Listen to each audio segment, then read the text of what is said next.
السلام علیکم ورحمۃ اللہ وبرکاتہ۔ اللہ کے فضل اور اس کی توفیق سے آج انشاءاللہ ہم 18واں پارہ شروع کریں گے۔ اعوذ باللہ من الشیطان الرجیم۔ سورۃ المؤمنون مکیہ۔ بسم اللہ الرحمن الرحیم۔ قد افلح المؤمنون الذين هم في صلاتهم خاشعون والذين هم عن اللغو معرضون۔ اس پارے کی ابتدا ہوتی ہے سورۃ المؤمنون سے۔ پہلے رکوع ہے آیت نمبر 1 سے 22 تک۔ سیدہ عائشہ رضی اللہ تعالیٰ عنہا سے پوچھا گیا نبی اکرم صلی اللہ علیہ وسلم کا اخلاق کیسا تھا؟ آپ صلی اللہ علیہ وسلم کے بارے میں سیدہ عائشہ رضی اللہ تعالیٰ عنہ فرماتی ہیں رسول اللہ صلی اللہ علیہ وسلم کا خلق قرآن تھا۔ پھر فرمایا سورۃ المؤمنون پڑھتے ہو؟ پڑھو قد افلح المؤمنون آیت نمبر 1 سے 10 تک تلاوت کرنے کے بعد فرمایا رسول اللہ صلی اللہ علیہ وسلم کا خلق ایسا ہی تھا۔ مستدرک حاکم کی حدیث نمبر 3481 ہے۔ خلق ایسی عادات کو کہتے ہیں جو آدمی کی پیدائشی اور طبعی عادت بن جائے اور کسی مشقت کے بغیر خود بخود ادا ہوتی رہے۔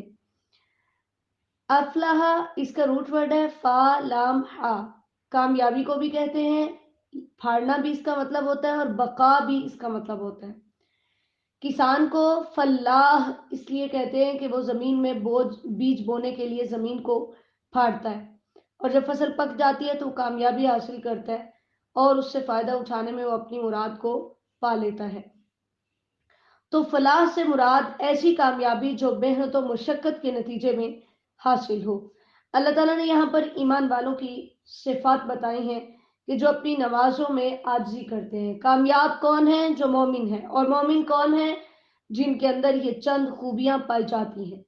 نمبر 1 کہ وہ اپنی نماز میں عاجزی کرتے ہیں۔ نمبر 2 وہ بیہودہ بات سے، لغو بات سے اعراض کرتے ہیں، منہ پھیرتے ہیں۔ لغو ہر وہ بات یا وہ کام جس کا کوئی فائدہ نہ ہو، اس کے اندر شرک بھی اور ہر طرح کا گناہ بھی آ جاتا ہے۔ اور جو فضول کھیل، گیمز وغیرہ اور سوشل میڈیا پر فضول ٹائم گزارنا، یہ ساری چیزیں اس میں آتی ہیں۔ نبی علیہ الصلوۃ والسلام نے فرمایا آدمی کے اسلام کے حسن میں سے ان چیزوں کو چھوڑ دینا ہے جو اس کے مقصد کی نہیں۔ جامع ترمذی کی حدیث نمبر 2317 ہے۔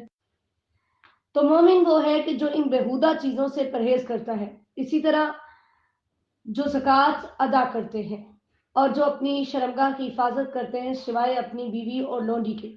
رسول اللہ صلی اللہ علیہ وسلم نے فرمایا جو مجھے اس کی ضمانت دے جو 2 جبڑوں کے درمیان ہے یعنی زبان، اور جو 2 ٹانگوں کے درمیان ہے یعنی شرمگاہ، میں اسے جنت کی ضمانت دیتا ہوں۔ صحیح بخاری کی حدیث نمبر 6474 ہے۔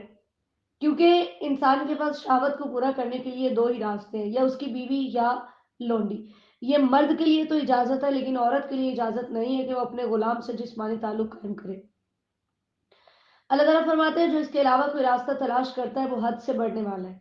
پھر کامیاب ہونے والے مومنین کی 5ویں خوبی یہ ہے کہ وہ امانت کی اور وعدے کی پاسداری کرتے ہیں، کیونکہ وعدے کی خلاف ورزی کرنا منافق کی نشانی ہے۔ صحیح بخاری کی حدیث نمبر 33 ہے۔ 6 ان کی خوبی ہے کہ وہ اپنی نمازوں کی حفاظت کرتے ہیں۔ حفاظت کا مطلب کیا ہوتا ہے؟ وقت پر ادا کرتے ہیں، پورے اراکین کے ساتھ، خشوع و خضوع کے ساتھ، ہمیشہ 5 نمازیں ادا کرتے ہیں، سنت کے مطابق ادا کرتے ہیں۔ ٹھیک ہے۔ نبی اکرم صلی اللہ علیہ وسلم سے حضرت عبداللہ بن مسعود رضی اللہ تعالیٰ عنہ نے سوال کیا یا رسول اللہ کون سا عمل اللہ کو سب سے زیادہ پسندیدہ ہے؟ آپ نے فرمایا الصلاۃ علی وقتہا، نماز کو اس کے وقت پہ ادا کرنا۔ صحیح بخاری کی حدیث نمبر 527 ہے۔ اسی طرح دوسری حدیث میں آتا ہے الصلاۃ فی اول وقتہا، نماز کو اس کے اول وقت میں ادا کرنا۔ مستدرک حاکم کی حدیث نمبر 674۔ تو اللہ تعالیٰ نے کامیاب ہونے والے ایمان والوں کی پہلی خوبی بتائی کہ وہ اپنی نماز میں عاجزی کرتے ہیں، اور آخر والی خوبی بھی یہ ہے کہ وہ اپنی نمازوں کی حفاظت کرتے ہیں۔ تو پتہ چلا کہ نماز یہ ایک مسلمان کی زندگی میں بہت ہی اہمیت کی حامل ہے۔ مسلمان ہونے کے بعد اس کے اور کفر کے درمیان فرق کرنے والی چیز ہی صرف یہ ہے۔ تو اگر ہم سب بھی کامیاب ہونا چاہتے ہیں، ہم سب بھی یہ مومن بننا چاہتے ہیں، تو پھر ہمیں ان صفات کو اپنانا ہوگا۔ اللہ تعالیٰ ہمیں توفیق نصیب فرمائے۔ ایسے لوگوں کے بارے میں اللہ تعالیٰ نے فرمایا کہ یہ جنت الفردوس کے وارث ہوں گے، اور وہ اس کے اندر ہمیشہ ہمیشہ رہیں گے۔ آیت نمبر 12 سے 22 تک اللہ تعالیٰ فرماتے ہیں کہ یہ جو کامیاب ہونے والے مومن ہیں جنت میں جائیں گے، تو ظاہر ہے اس کے لیے مرنا ہوگا، ٹھیک ہے۔ مر کر جب دوبارہ زندہ کیا جائے گا تو پھر اس کے بعد اللہ تعالیٰ انسان کو جنت یا جہنم میں بھیجیں گے۔ تو دلیل کے طور پر انسان کی پہلی زندگی کا ذکر کیا گیا اور انسان کی تخلیق کے مراحل ذکر کیے گئے، جو ہم نے سورہ حج میں بھی پڑھے ہیں۔ فتبارک اللہ احسن الخالقین، کہ اللہ رب العالمین ہی ہے جو بہت بابرکت ہے، جس نے بہت ہی خوبصورت انسان کو پیدا کیا۔ ثم انکم بعد ذلک لمیتون، لیکن یاد رکھو اس کے بعد تم مرنے والے ہو، ٹھیک ہے۔ کیونکہ نبی اکرم صلی اللہ علیہ وسلم نے فرمایا، اللہ تعالیٰ فرما رہے ہیں تم مرنے والے ہو، پھر دوبارہ تمہیں قیامت کے دن اٹھایا جائے گا۔ اسی لیے رسول اللہ صلی اللہ علیہ وسلم نے فرمایا انسان کی ہر چیز بوسیدہ ہو جائے گی مگر اس کی دم کی ہڈی، اسی پر اس مخلوق کو جوڑا جائے گا۔ صحیح بخاری کے حدیث نمبر 4814 ہے۔ کائنات کی تخلیق اور اس کی نگہداشت کا تذکرہ ہے۔ یہ اللہ تعالیٰ کی قدرت کی بہت بڑی دلیل ہے کہ اس نے 7 اتنے وسیع آسمان بنائے، پھر ان کے اندر راستے بنائے فرشتوں کی آمد و رفت کے لیے اور احکام الہی کے نزول کے لیے، اسی طرح ہمارے اعمال کے اوپر جانے کے لیے۔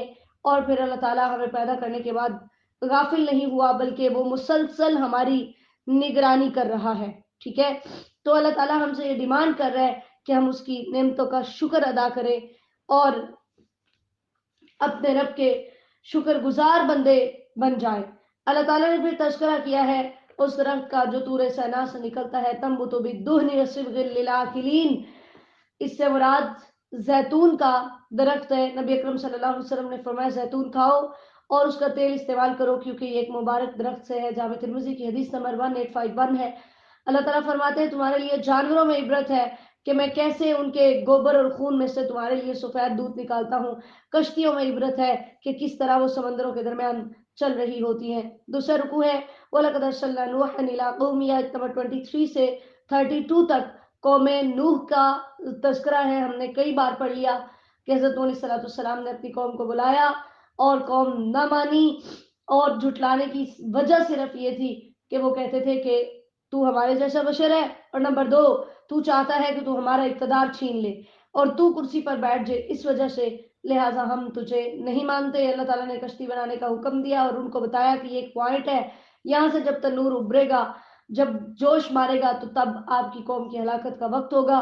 اور اس کے ساتھ ہی اللہ تعالیٰ نے ان کو حکم دیا کہ جب آپ کشتی پہ اپنے ساتھ ہر طرح کے 2 جوڑے استعمال کر سوار کر لیجئے اور ان کو بھی سوار کر لیجئے جو ایمان لائے ہیں، لہٰذا اپنے ظالموں کے بارے میں مجھ سے بات نہیں کرنی۔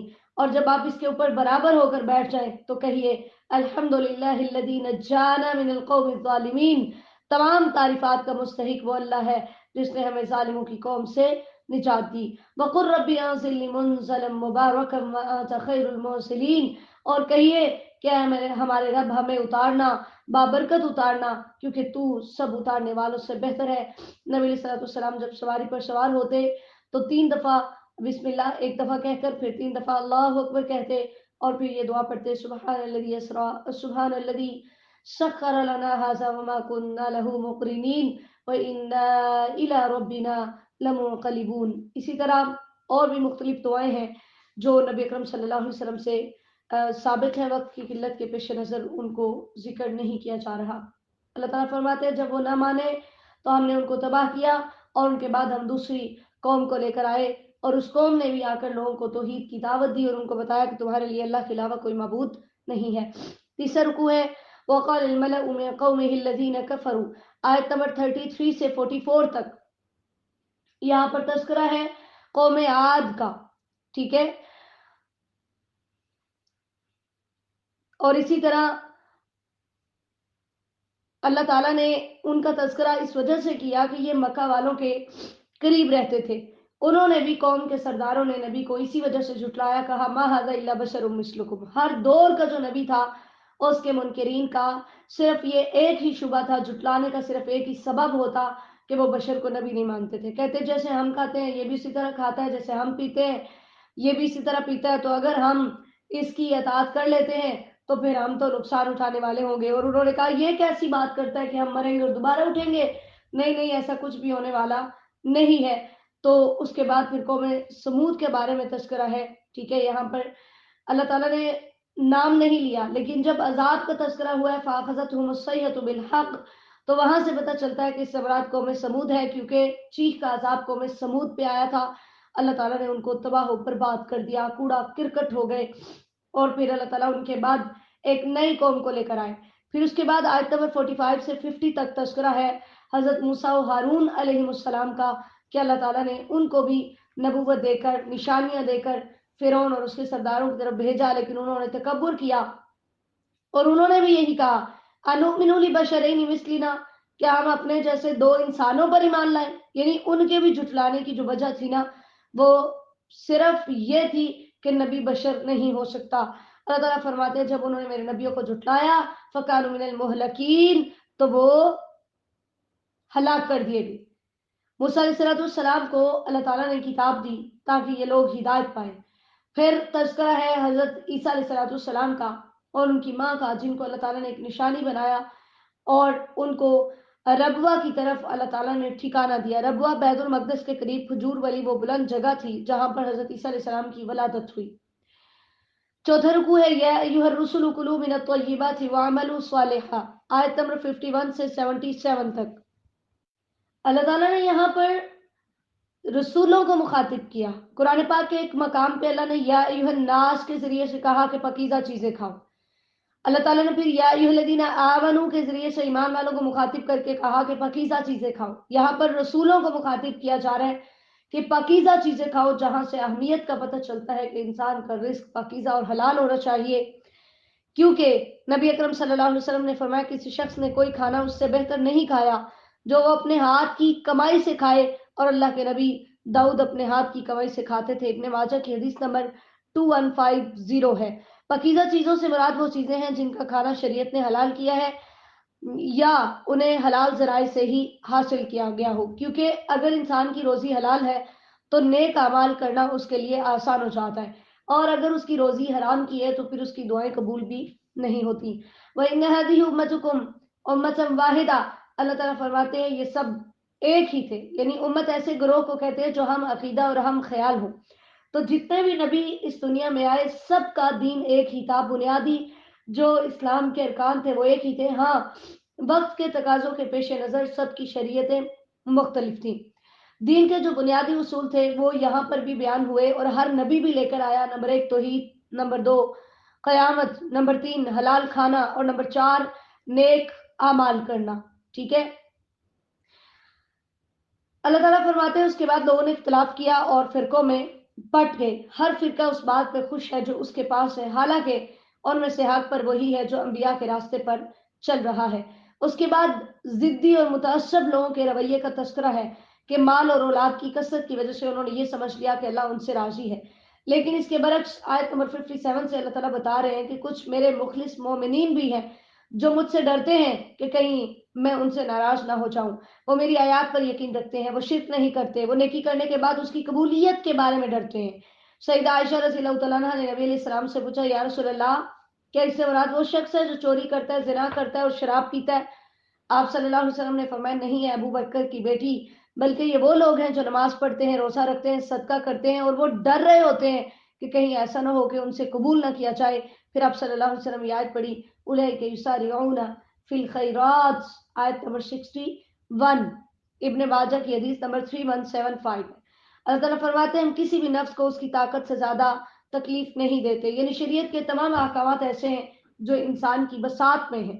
پھر غافلین کا تذکرہ ہے کہ جو قرآن کو جھٹلاتے ہیں ان کے دل غفلت میں ہیں، اور بات یہ ہے کہ جو یہ سمجھ رہے ہیں کہ اللہ تعالیٰ ان سے راضی ہے، ایسا نہیں ہے۔ اور پھر جب یہ اللہ تعالیٰ کے عذاب کو دیکھیں گے تو اس ٹائم پھر جانوروں کی طرح یہ چیخیں گے، چلائیں گے، لیکن اس وقت کا چیخنا چلانا ان کو کچھ بھی فائدہ نہیں دے گا، کیونکہ یہ راتوں کو دوستوں کے ساتھ بیٹھ کر بےہودہ گوئی کرتے تھے، اسلام کے بارے میں فضول باتیں کرتے تھے۔ ان کا جرم یہ تھا کہ جب ان کے سامنے حق کو پیش کیا گیا تو انہوں نے اپنے باپ دادا کے دین کو قبول کیا، رسول اللہ صلی اللہ علیہ وسلم کو نہ پہچانا اور حق کو اپنی خواہشات کے تابع کرنا چاہا۔ اللہ تعالیٰ فرماتے ہیں اگر حق لوگوں کی خواہشات کا تابع ہو جائے تو پھر زمین و آسمان کا نظام درہم برہم ہو جائے۔ نبی علیہ السلام سے چند سوال کیے گئے ہیں، کیا آپ ان سے کچھ مزدوری مانگتے ہیں جس کی وجہ سے یہ اسلام قبول نہیں کر رہے؟ آپ تو صراط مستقیم کی طرف بلانے والے ہیں. اگر ہم ان پہ رحم کریں اور ان کی تکالیف کو دور کر دیں، یہ پھر بھی اپنی گمراہیوں پر، اپنی سرکشیوں میں بھٹکتے جائیں گے، اور اگر ہم عذاب نازل کریں تو نہ یہ عاجزی کرتے ہیں بلکہ یہ مجھ سے نا امید ہو جاتے ہیں. چوتھا رکوع ہے وَهُوَ الَّذِي أَنشَأَ لَكُمُ السَّمْعَ وَالْأَبْصَارَ وَالْأَفْئِدَةَ، آیت نمبر 78 سے 92 تک. اللہ تعالیٰ نے اپنی بندوں پر اپنی نوازشوں کا تذکرہ کیا ہے، اور اللہ تعالیٰ نے مر کر دوبارہ اٹھنے کے بارے میں بتایا کہ جس رب نے تمہیں بغیر نمونے کے پیدا کیا، تمہارے کان، تمہاری آنکھیں، تمہارے دل پیدا کیے، کوئی اتنی نعمتیں دے اور تم اس کا شکر ادا نہ کرو اور اس کی خدائی میں اوروں کو شریک کرنے لگو، یہ تو بہت ہی غلط بات ہے. پھر اللہ تعالیٰ نے دوسری دلیل دی کہ جس نے تمہیں وجود عطا کیا، پوری زمین میں تمہیں پھیلایا، تمہاری موت و حیات کا مالک ہے، تم رات اور دن کی گردش کو دیکھو، اس کا مالک ہے. کہ تمہاری عقل کام نہیں کرتی کہ جب یہ سارے کام وہ اکیلا کر رہا ہے تو پھر تمہیں مار کر دوبارہ زندہ کرنا بھی اس اکیلے کے اختیار میں ہے، اس کے آگے کچھ مشکل نہیں ہے. پھر منکرین آخرت کے عقائد ہیں کہ وہ کہتے تھے جب ہم مٹی ہو جائیں گے تو ہمیں کیسے زندہ کیا جائے گا. ہاں ہاں، ہمارے باپ دادا سے بھی یہی بات کہی جاتی تھی، آج تک وہ بھی تو کوئی اٹھ کے واپس نہیں آیا، ہمیں بھی نہیں اٹھایا جائے گا. تو اللہ تعالیٰ نے پھر مشرکین سے چند سوالات کیے. اے میرے نبی، ان سے پوچھئے قُلْ لِمَنِ الْأَرْضُ وَمَنْ فِيهَا إِن كُنتُمْ تَعْلَمُونَ، ان سے پوچھئے کہ جو کچھ اس زمین میں ہے اگر تم جانتے ہو تو بتاؤ یہ کس کا ہے، اس کا مالک کون ہے. سَيَقُولُونَ لِلَّهِ، یہ جواب دیں گے اللہ کا. قُلْ أَفَلَا تَذَكَّرُونَ، ان سے پوچھئے پھر تم نصیحت حاصل کیوں نہیں کرتے، پھر تم اس بات کو یاد کیوں نہیں کرتے جو اللہ نے تمہاری فطرت میں رکھی تھی. پھر اس کے بعد ان سے پوچھئے ساتوں آسمانوں کا اور عرش عظیم کا رب کون ہے، تو یہ کہیں گے اللہ. ان سے پوچھئے افلا تتقون، کیا تمہیں اس کے غصے سے ڈر نہیں لگتا. پھر ان سے پوچھئے کون ہے جس کے ہاتھ میں ہر چیز کی بادشاہت ہے، جس کی ایسی بادشاہت ہے کہ جس کے اندر کوئی نقص نہیں ہے، جو ہر کسی کو بچا کر اپنی حفاظت میں لیتا ہے، اس کے مقابلے میں کوئی کسی کی حفاظت نہیں کر سکتا. تو یہ کہیں گے سیقولون للہ، یہ کہیں گے اللہ ہی ہے. فَأَنَّا تُسْحَرُونَ، پھر ان سے پوچھئے تمہاری عقل کہاں ماری جاتی ہے کہ تم ان کی عبادت کرنے لگے ہو جن کے بارے میں یہ جانتے بھی ہو کہ وہ کسی چیز کے مالک نہیں ہیں، کیونکہ ایسا تو وہی کر سکتا ہے جس کی جادو کے اثر کی وجہ سے عقل ماری گئی ہو. مشرکین کا کیا عقیدہ کہ اگر اللہ پکڑ لے تو پھر اللہ تعالیٰ کے علاوہ کوئی پناہ نہیں دے سکتا. لیکن افسوس آج کا مسلمان عقیدت کے ہاتھوں اندھا ہو بیٹھا کہ اس کو سمجھ نہیں آ رہی وہ کیا کہہ رہا ہے. آج کا مسلمان یہ کہتا ہے خدا جس کو پکڑے چھڑا لے محمد، خدا جس کو پکڑے چھڑا لے محمد، محمد کا پکڑا چھڑا کوئی نہیں سکتا صلی اللہ علیہ وسلم. نعوذ باللہ من ذالک، یعنی اللہ کا پکڑا محمد صلی اللہ علیہ وسلم چھڑا لیں گے، لیکن محمد صلی اللہ علیہ وسلم کا پکڑا چھڑانے کی اللہ کے اندر طاقت نہیں ہے. نعوذ باللہ من ذالک. اللہ تعالیٰ فرماتے ہیں کہ یاد رکھو اگر اللہ تعالیٰ کی کوئی اولاد ہوتی یا اللہ تعالیٰ کے ساتھ کوئی اور معبود ہوتا، اِذًا لَذَهَبَ كُلُّ إِلَٰهٍ بِمَا خَلَقَ وَلَعَلَا بَعْضُهُمْ عَلَىٰ بَعْضٍ، تو ہر معبود اپنی پیدا کردہ مخلوق کو لے جاتا اور ایک دوسرے پر سرکشی کرتا. لیکن ایسی کوئی بھی کھینچا تانی اس کائنات میں نہیں ہو رہی، تو جس سے یہ پتہ چلتا ہے سبحان اللہ عما یصفون، اللہ ان کے تمام شرکیہ کلمات سے پاک ہے جو غیب اور حاضر کو جاننے والا ہے. فتعالی عما یشرکون، وہ ان کے شرک سے بہت ہی بلند ہے. پانچواں رکوع ہے قل ربی اما ترینی ما یوعدون، آیت نمبر 93 سے 118 تک. اللہ تعالیٰ نے جھٹلانے والوں کے بارے میں تذکرہ کیا ہے لیکن انہوں نے کوئی توجہ نہیں کی، تو اب ان پہ عذاب نازل کرنا واجب ہو گیا. اس لیے نبی اکرم صلی اللہ علیہ وسلم نے اللہ سے دعا کی اللہ اگر میری موجودگی میں عذاب آئے تو مجھے ظالموں میں شامل نہ کرنا. اب یہاں پر دیکھیے ہمیں عقیدہ توحید سمجھایا گیا. رسول اللہ صلی اللہ علیہ وسلم کس سے پناہ مانگ رہے ہیں؟ ربی اعوذ بک من ہمزات الشیاطین واعوذ بک ربی ان یحضرون، اللہ سے پناہ مانگ رہے ہیں. یہ نہیں کہا میں نبی ہوں، ٹھیک ہے، مجھے کوئی نقصان کیسے پہنچ سکتا ہے؟ اللہ اگر میری زندگی میں ان پہ عذاب آئے فلا تجعلنی مع القوم الظالمین، اللہ مجھے ظالموں میں شامل نہ کیجیے گا۔ اللہ اکبر کبیر۔ ادفع باللتی ہی احسن السیئہ، اللہ تعالیٰ نے نبی علیہ السلام کو حکم دیا کہ جب آپ کے ساتھ اختلاف کیا جائے تو آپ اس جھگڑے کا جواب اس طریقے سے دیجئے جو بہت ہی اچھا ہے۔ اسی لیے سیدہ عائشہ رضی اللہ تعالیٰ فرماتی ہے اللہ کی قسم رسول اللہ صلی اللہ علیہ وسلم نے اپنے ساتھ کی گئی کسی زیادتی میں اپنی ذات کا کے لیے کبھی انتقام نہیں لیا، مگر اس صورت میں کہ اللہ کی حرمتوں کو پامال کیا جائے تو اللہ کی خاطر انتقام لیتے تھے۔ صحیح بخاری کی حدیث نمبر 6786 ہے۔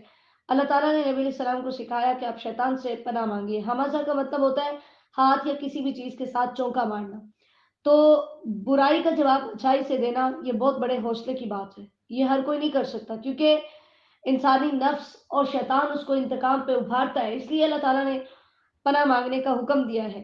اور اسی وجہ سے نبی اکرم صلی اللہ علیہ وسلم تمام کاموں کے شروع میں اللہ کا نام لینے کا حکم دیتے تھے، کیونکہ اللہ کا نام لینے سے شیطان بھاگ جاتا ہے کہ کھانا کھانے سے پہلے بسم اللہ پڑھی جائے، صرف بسم اللہ، جماع سے پہلے بسم اللہ پڑھی جائے، ذبح سے پہلے بسم اللہ پڑھی جائے، رات سونے سے پہلے بسم اللہ پڑھی جائے۔ نبی اسلام نے فرمایا دروازے بند کر لو اور اس وقت اللہ کا نام لو، کیونکہ شیطان بند دروازے کو نہیں کھولتا، اور اللہ کا نام لے کر اپنی مشکیزوں کا منہ باندھ دو، یعنی رات کو سوتے ہوئے اپنے گھر کے دروازے بند کر کے سونا چاہیے، اپنے برتنوں کو ڈھانپ کر سونا چاہیے، اللہ کا نام لے کر اپنے برتنوں کو ڈھانپ دو، خواہ کسی چیز کی چوڑائی میں رکھ کر ہی ڈھانپ سکو، اور سونے سے پہلے اپنے چراغ بجھا دیا کرو۔ صحیح بخاری کی حدیث نمبر 5623 ہے۔ یعنی اتنا خوبصورت ہمارا دین ہے کہ جس نے ہماری زندگی کے تمام مراحل میں ہماری رہنمائی کی ہے۔ اللہ تعالیٰ نے پھر آیت نمبر 99 سے ظالموں کی موت کے لمحات کی تصویر کشی کرتے ہوئے فرمایا ہے کہ جب یہ اپنے انجام بد کو دیکھتے ہیں تو دنیا میں واپس لوٹنے کی خواہش کرتے ہیں کہ اب ہم دنیا میں جائیں گے تو لعلی اعمل صالحا، نیک عمل کریں گے۔ کلا، ہرگز نہیں، ایسا کبھی نہیں ہو سکتا کہ تم دنیا میں واپس۔ انہا کلمۃ ہوا قائلوہا، یہ صرف ایک بات ہے جو تمہارے منہوں سے نکل رہی ہے، اس کی کوئی حقیقت نہیں ہے۔ دوسرا مطلب ہے کہ تم جو یہ کہہ رہے ہو نا کہ اگر اب ہم دنیا میں گئے تو نیک عمل کریں گے، یہ بھی صرف ایک بات ہے، اس کے اوپر تم کبھی بھی عمل نہیں کرو گے۔ اللہ تعالیٰ فرماتے ہیں ان کو جہنم رسید کیا جائے گا، اور جب سور میں پھونکا جائے گا اس ٹائم ساری رشتہ داریاں کٹ جائیں گی۔ آپ 30ویں پارے میں انشاءاللہ پڑھیں گے کہ انسان اس دن اپنے خونی رشتوں سے بھی بھاگے گا، کوئی کسی کے کام نہیں آئے گا، اور وہاں جس کے پلڑے بھاری ہوں گے وہ کامیاب ہو جائے گا، اور جس کا ترازو ہلکا ہوگا وہ نقصان اٹھائے گا۔ تلفح وجوہہم النار وہم فیہا کالحون، کالحہ کا مطلب ہوتا ہے کہ اوپر کا اونٹ اوپر اٹھ جائے اور نیچے کا مزید نیچے ہو جائے اور دانت باہر نکل آئے، تو کتنی گندی سی شکل بنتی ہے، یوں جہنمیوں کی شکلیں گندی سی بنی ہوں گی۔ اور وہاں پر اللہ تعالیٰ ان سے پوچھیں گے ہاں بھائی بتاؤ، دنیا میں تمہارے پاس میری آیات آتی تھی، تم جھٹلاتے تھے۔ وہ کہیں گے یا اللہ ہماری بدبختی ہم پہ غالب آ گئی اور ہم گمراہ ہو گئے، یا اللہ ایک دفعہ ہمیں یہاں سے نکال دیجئے، اگر ہم نے دوبارہ ایسا کیا تو ہم ظالم ہوں گے۔ اللہ تعالیٰ فرمائیں گے اکسؤ فیہا ولا تکلمون، دفع ہو جاؤ، مجھ سے بات نہ کرو۔ اکسؤ کا لفظ کتے اور سور کو دھتکارنے کے لیے استعمال ہوتا ہے۔ جہنمی کو اللہ کہیں گے اکسؤ فیہا، جاؤ دفع ہو جاؤ، آج تم مجھ سے کلام نہ کرو، دنیا میں تم میرے مومن بندوں کا مذاق اڑاتے تھے، دنیا میں تم ان غریبوں کا مذاق اڑاتے تھے جو مجھ سے بخشش کی دعائیں کرتے تھے۔ اور پھر مجرمین آپس میں بات کریں گے قیامت کی ہولناکی کی وجہ سے، کوئی کہے گا ہم ایک دن دنیا میں رہے ہیں، کوئی کہے گا دن کا ایک حصہ رہے ہیں۔ اللہ تعالیٰ نے فرمایا ہے یہ تو اللہ کو پتا ہے کہ تم کتنی دیر رہے۔ افحسبتم انما خلقناکم عبثا وانکم الینا لا ترجعون، کیا تم یہ سمجھتے ہو کہ اللہ تعالیٰ نے تمہیں بیکار پیدا کیا؟ ایسا ہرگز نہیں ہے، تم سب کو اللہ کی طرف لوٹ کر جانا ہے، اور وہ تم سے تمہارے اعمال کا حساب لے گا۔ پھر اللہ تعالیٰ کی 3 صفات کا تذکرہ ہے کہ ہر ایک کا تقاضا ہے کہ کوئی بھی وہ بیکار اور بے مقصد کام نہیں کرتا۔ الملک الحق، اس کی بادشاہت حق ہے اور ہمیشہ قائم رہنے والی ہے۔ نمبر 2، دوسری اس کی خوبی بیان ہوئی ہے لا الہ الا ہو، وہ بادشاہت کے ساتھ عبادت کا مستحق ہونے میں بھی اکیلا ہے، کوئی شریک نہیں۔ اور نمبر 3، رب العرش الکریم، وہ عرش کریم کا رب ہے۔ یہاں پر صرف عرش کریم کا لفظ آیا، باقی تمام جگہوں پر عظیم کا لفظ آیا ہے۔ عرش اللہ تعالیٰ کی مخلوقات میں سے سب سے بڑی مخلوق ہے۔ اللہ تعالیٰ فرماتے ہیں جو بغیر کسی دلیل کے میرے علاوہ کسی اور کو پکارتا ہے وہ کبھی بھی کامیاب نہیں ہوگا۔ اس کا جرم اتنا بڑا ہے کہ کوئی شخص حساب ہی نہیں کر سکتا، کیونکہ اس کا حساب صرف اللہ کے پاس ہے۔ وَقُلْ رَبِّ اغْفِرْ وَارْحَمْ وَأَنْتَ خَيْرُ الرَّاحِمِينَ۔ جب آپ یہ جان لیں کہ کافر کبھی بھی کامیاب نہیں ہو سکتا تو اے میرے نبی آپ اپنے رب سے بخشش مانگیے، رحم کی دعا کیجیے، کیونکہ اللہ تعالیٰ ہی سب رحم کرنے والوں سے بہتر رحم کرنے والا ہے۔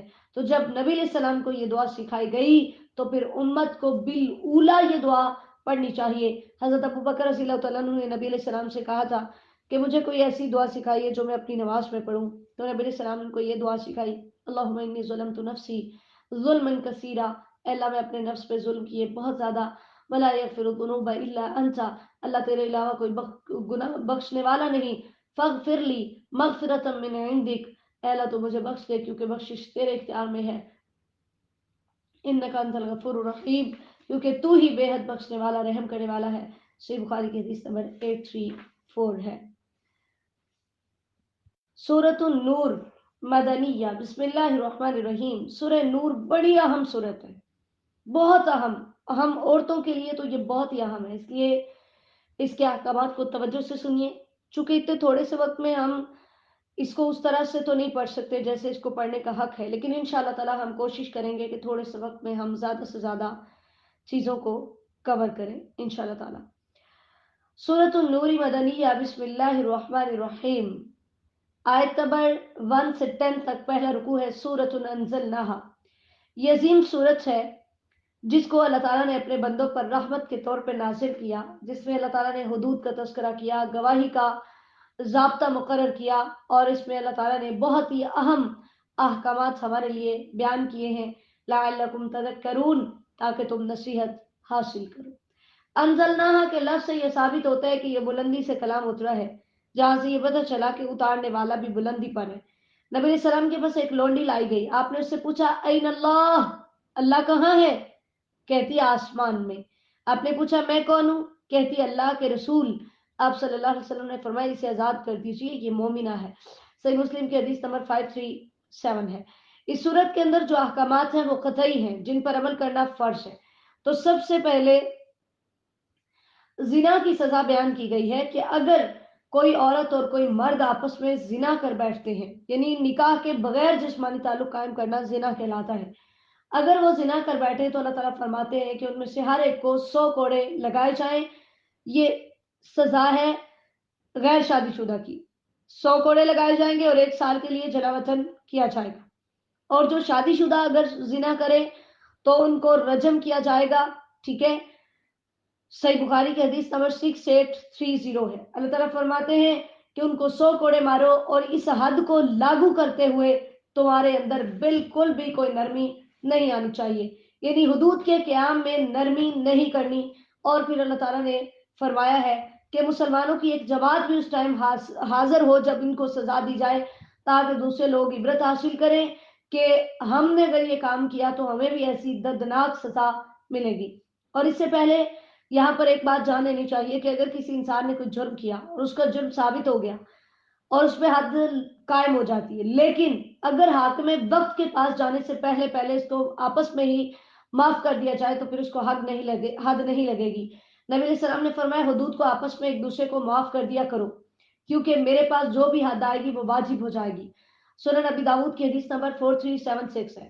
پھر اللہ تعالیٰ نے فرمایا ہے کہ جو زانی ہے وہ اپنے ہی، زانی مرد اپنے ہی جیسی زانیہ عورت سے ہی ایسا کام کرتا ہے، یعنی وہ اپنی ہوس کی تکمیل کے لیے اپنی ہی جیسی عورت کو چوز کرتا ہے، اور اسی طرح یا مشرکہ عورت کو، اب زانیہ اور مشرکہ کو ایک جیسا سمجھا گیا، اور اسی طرح جو زانیہ عورت ہوتی ہے وہ بھی اپنی شہوت پوری کرنے کے لیے اپنے ہی جیسے ایسے ہی مرد کا انتخاب کرتی ہے، کیونکہ جو پاک لوگ ہوتے ہیں وہ ایسی چیزوں کو پسند نہیں کرتے، ان کے اندر یہ چیزیں بالکل بھی نہیں پائی جاتی۔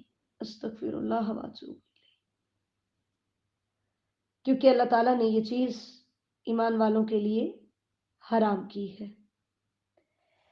اس کے شان نزول کے اندر حدیث میں آتا ہے کہ حضرت عبداللہ بن عمر رضی اللہ تعالیٰ عنہما بیان کرتے ہیں کہ ایک آدمی جسے مرثد بن ابی مرثد کہا جاتا تھا، وہ مکہ سے قیدی اٹھا کر مدینہ لایا کرتا تھا، اور مکہ میں ایک بدکار عورت تھی جسے عناق کہا جاتا تھا، وہ اس کی دوست تھی۔ مرثد بن ابی مرثد نے مکہ میں قید ایک آدمی سے وعدہ کیا تھا کہ وہ اسے اٹھا لے جائے گا۔ اس کا بیان ہے کہ میں مکہ میں آیا اور میں چاندنی رات میں مکہ کی ایک دیوار کے سائے میں تھا کہ عناق آئی، اس نے دیوار کے ساتھ میرے سائے کو دیکھا، جب وہ میرے پاس پہنچی تو اس نے مجھے پہچان لیا، کہنے لگی مرشد ہو؟ میں نے کہا ہاں مرشد ہوں۔ کہنے لگی مرحبا و اہلن، آؤ ہمارے پاس رات گزارو۔ میں نے کہا عناق اللہ نے زنا حرام کر دیا ہے، کیونکہ یہ مسلمان ہو چکے تھے۔ اس نے آواز دی خیموں والو، یہ وہ آدمی ہے جو تمہارے آدمی اٹھا لے جاتا ہے۔ چنانچہ 8 آدمی میرے پیچھے لگ گئے اور میں مکہ کے ایک پہاڑ پر چلنے لگا، حتیٰ کہ اس کی ایک غار تک پہنچ کر اس میں داخل ہو گیا۔ وہ لوگ آئے حتیٰ کہ میرے سر پر آ کھڑے ہوئے اور انہوں نے پیشاب کیا تو ان کا پیشاب میرے سر پہ گرا، مگر اللہ تعالیٰ نے انہیں مجھ سے اندھا کر دیا۔ پھر وہ واپس چلے گئے، میں بھی دوبارہ اپنے ساتھی کے پاس آیا اور اسے اٹھایا۔ وہ آدمی بھاری تھا، حتیٰ کہ میں اسے ازخر تک لے آیا، یعنی مکہ کے باہر ازخر گھاس کا نام ہے۔ اس کی بھاری بیڑی کھولی اور اسے اس طرح لے کر چلا کہ میں اسے اٹھاتا تھا اور وہ مجھے تھکا دیتا تھا، حتیٰ کہ میں مدینہ پہنچ گیا۔ تو میں رسول اللہ صلی اللہ علیہ وسلم کے پاس آیا اور کہا یا رسول اللہ، میں عناق سے نکاح کر لوں؟ میں نے 2 مرتبہ یہ بات کہی، رسول اللہ صلی اللہ علیہ وسلم خاموش رہے، مجھے کوئی جواب نہیں دیا، حتیٰ کہ اللہ نے یہ آیت اتاری الزانی لا ينکح الا زانیۃ او مشرکہ والزانیۃ لا ينکحها الا زان او مشرک وحرم ذلک علی المؤمنین۔ اللہ اکبر کبیر۔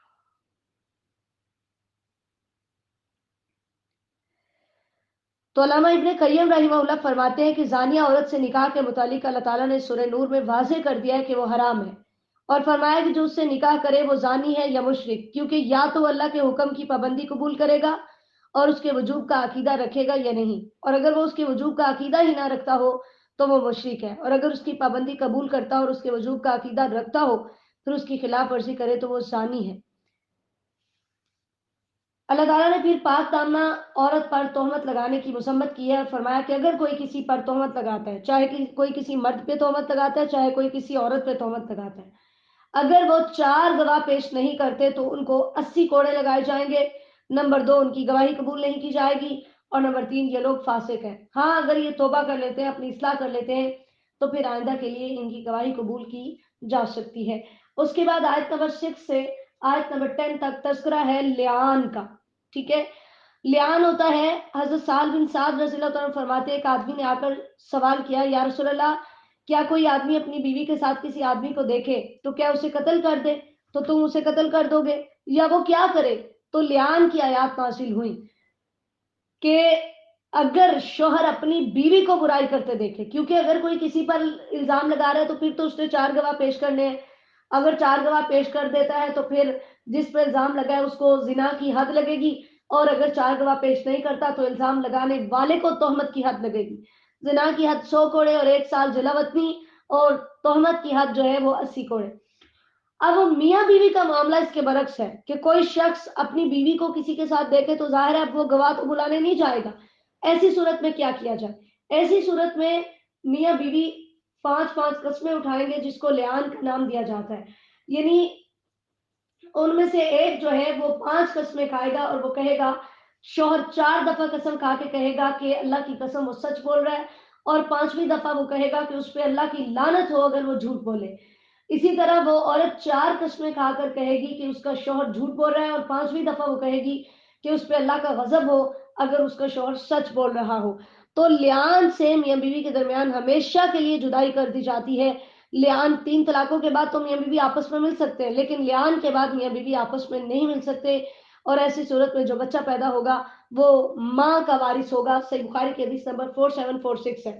لیکن صرف کوئی شک کی بنا پر اگر اپنی بیوی کے اوپر تہمت لگاتا ہے کہ جو بچہ پیدا ہوا اس کی مشابہت میرے جیسی نہیں ہے، تو ایسا کرنا گناہ ہے، کیونکہ ایک شخص نبی علیہ السلام کے پاس آیا تھا اور اس نے آ کے کہا تھا کہ میری بیوی نے جو بچہ جنم دیا ہے وہ میرے جیسا نہیں۔ نبی علیہ السلام نے فرمایا کہ تیرے پاس اونٹ ہے؟ اس نے کہا ہاں ہے۔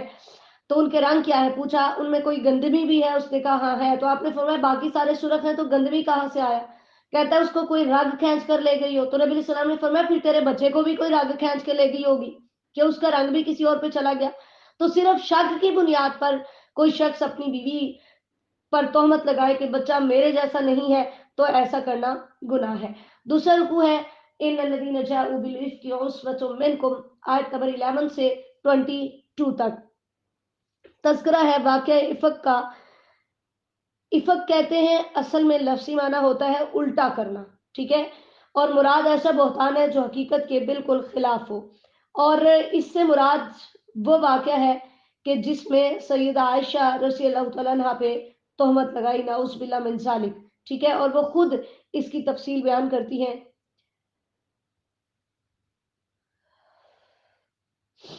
کہتی ہیں رسول اللہ صلی اللہ علیہ وسلم کی عادت تھی کہ آپ جب سفر پر جاتے تو اپنی بیویوں کے نام قرآن ڈالتے، جس بیوی کے نام قرآن نکلتا اسے آپ اپنے ساتھ لے جاتے۔ چنانچہ آپ نے غزوہ بنو مستلق میں قرآن ڈالا جو میرے نام نکلا تو میں آپ کے ساتھ روانہ ہوگی۔ یہ واقعہ حجاب کا حکم نازل ہونے کے بعد تھا، یعنی پردے کا حکم نازل ہونے کے بعد تھا۔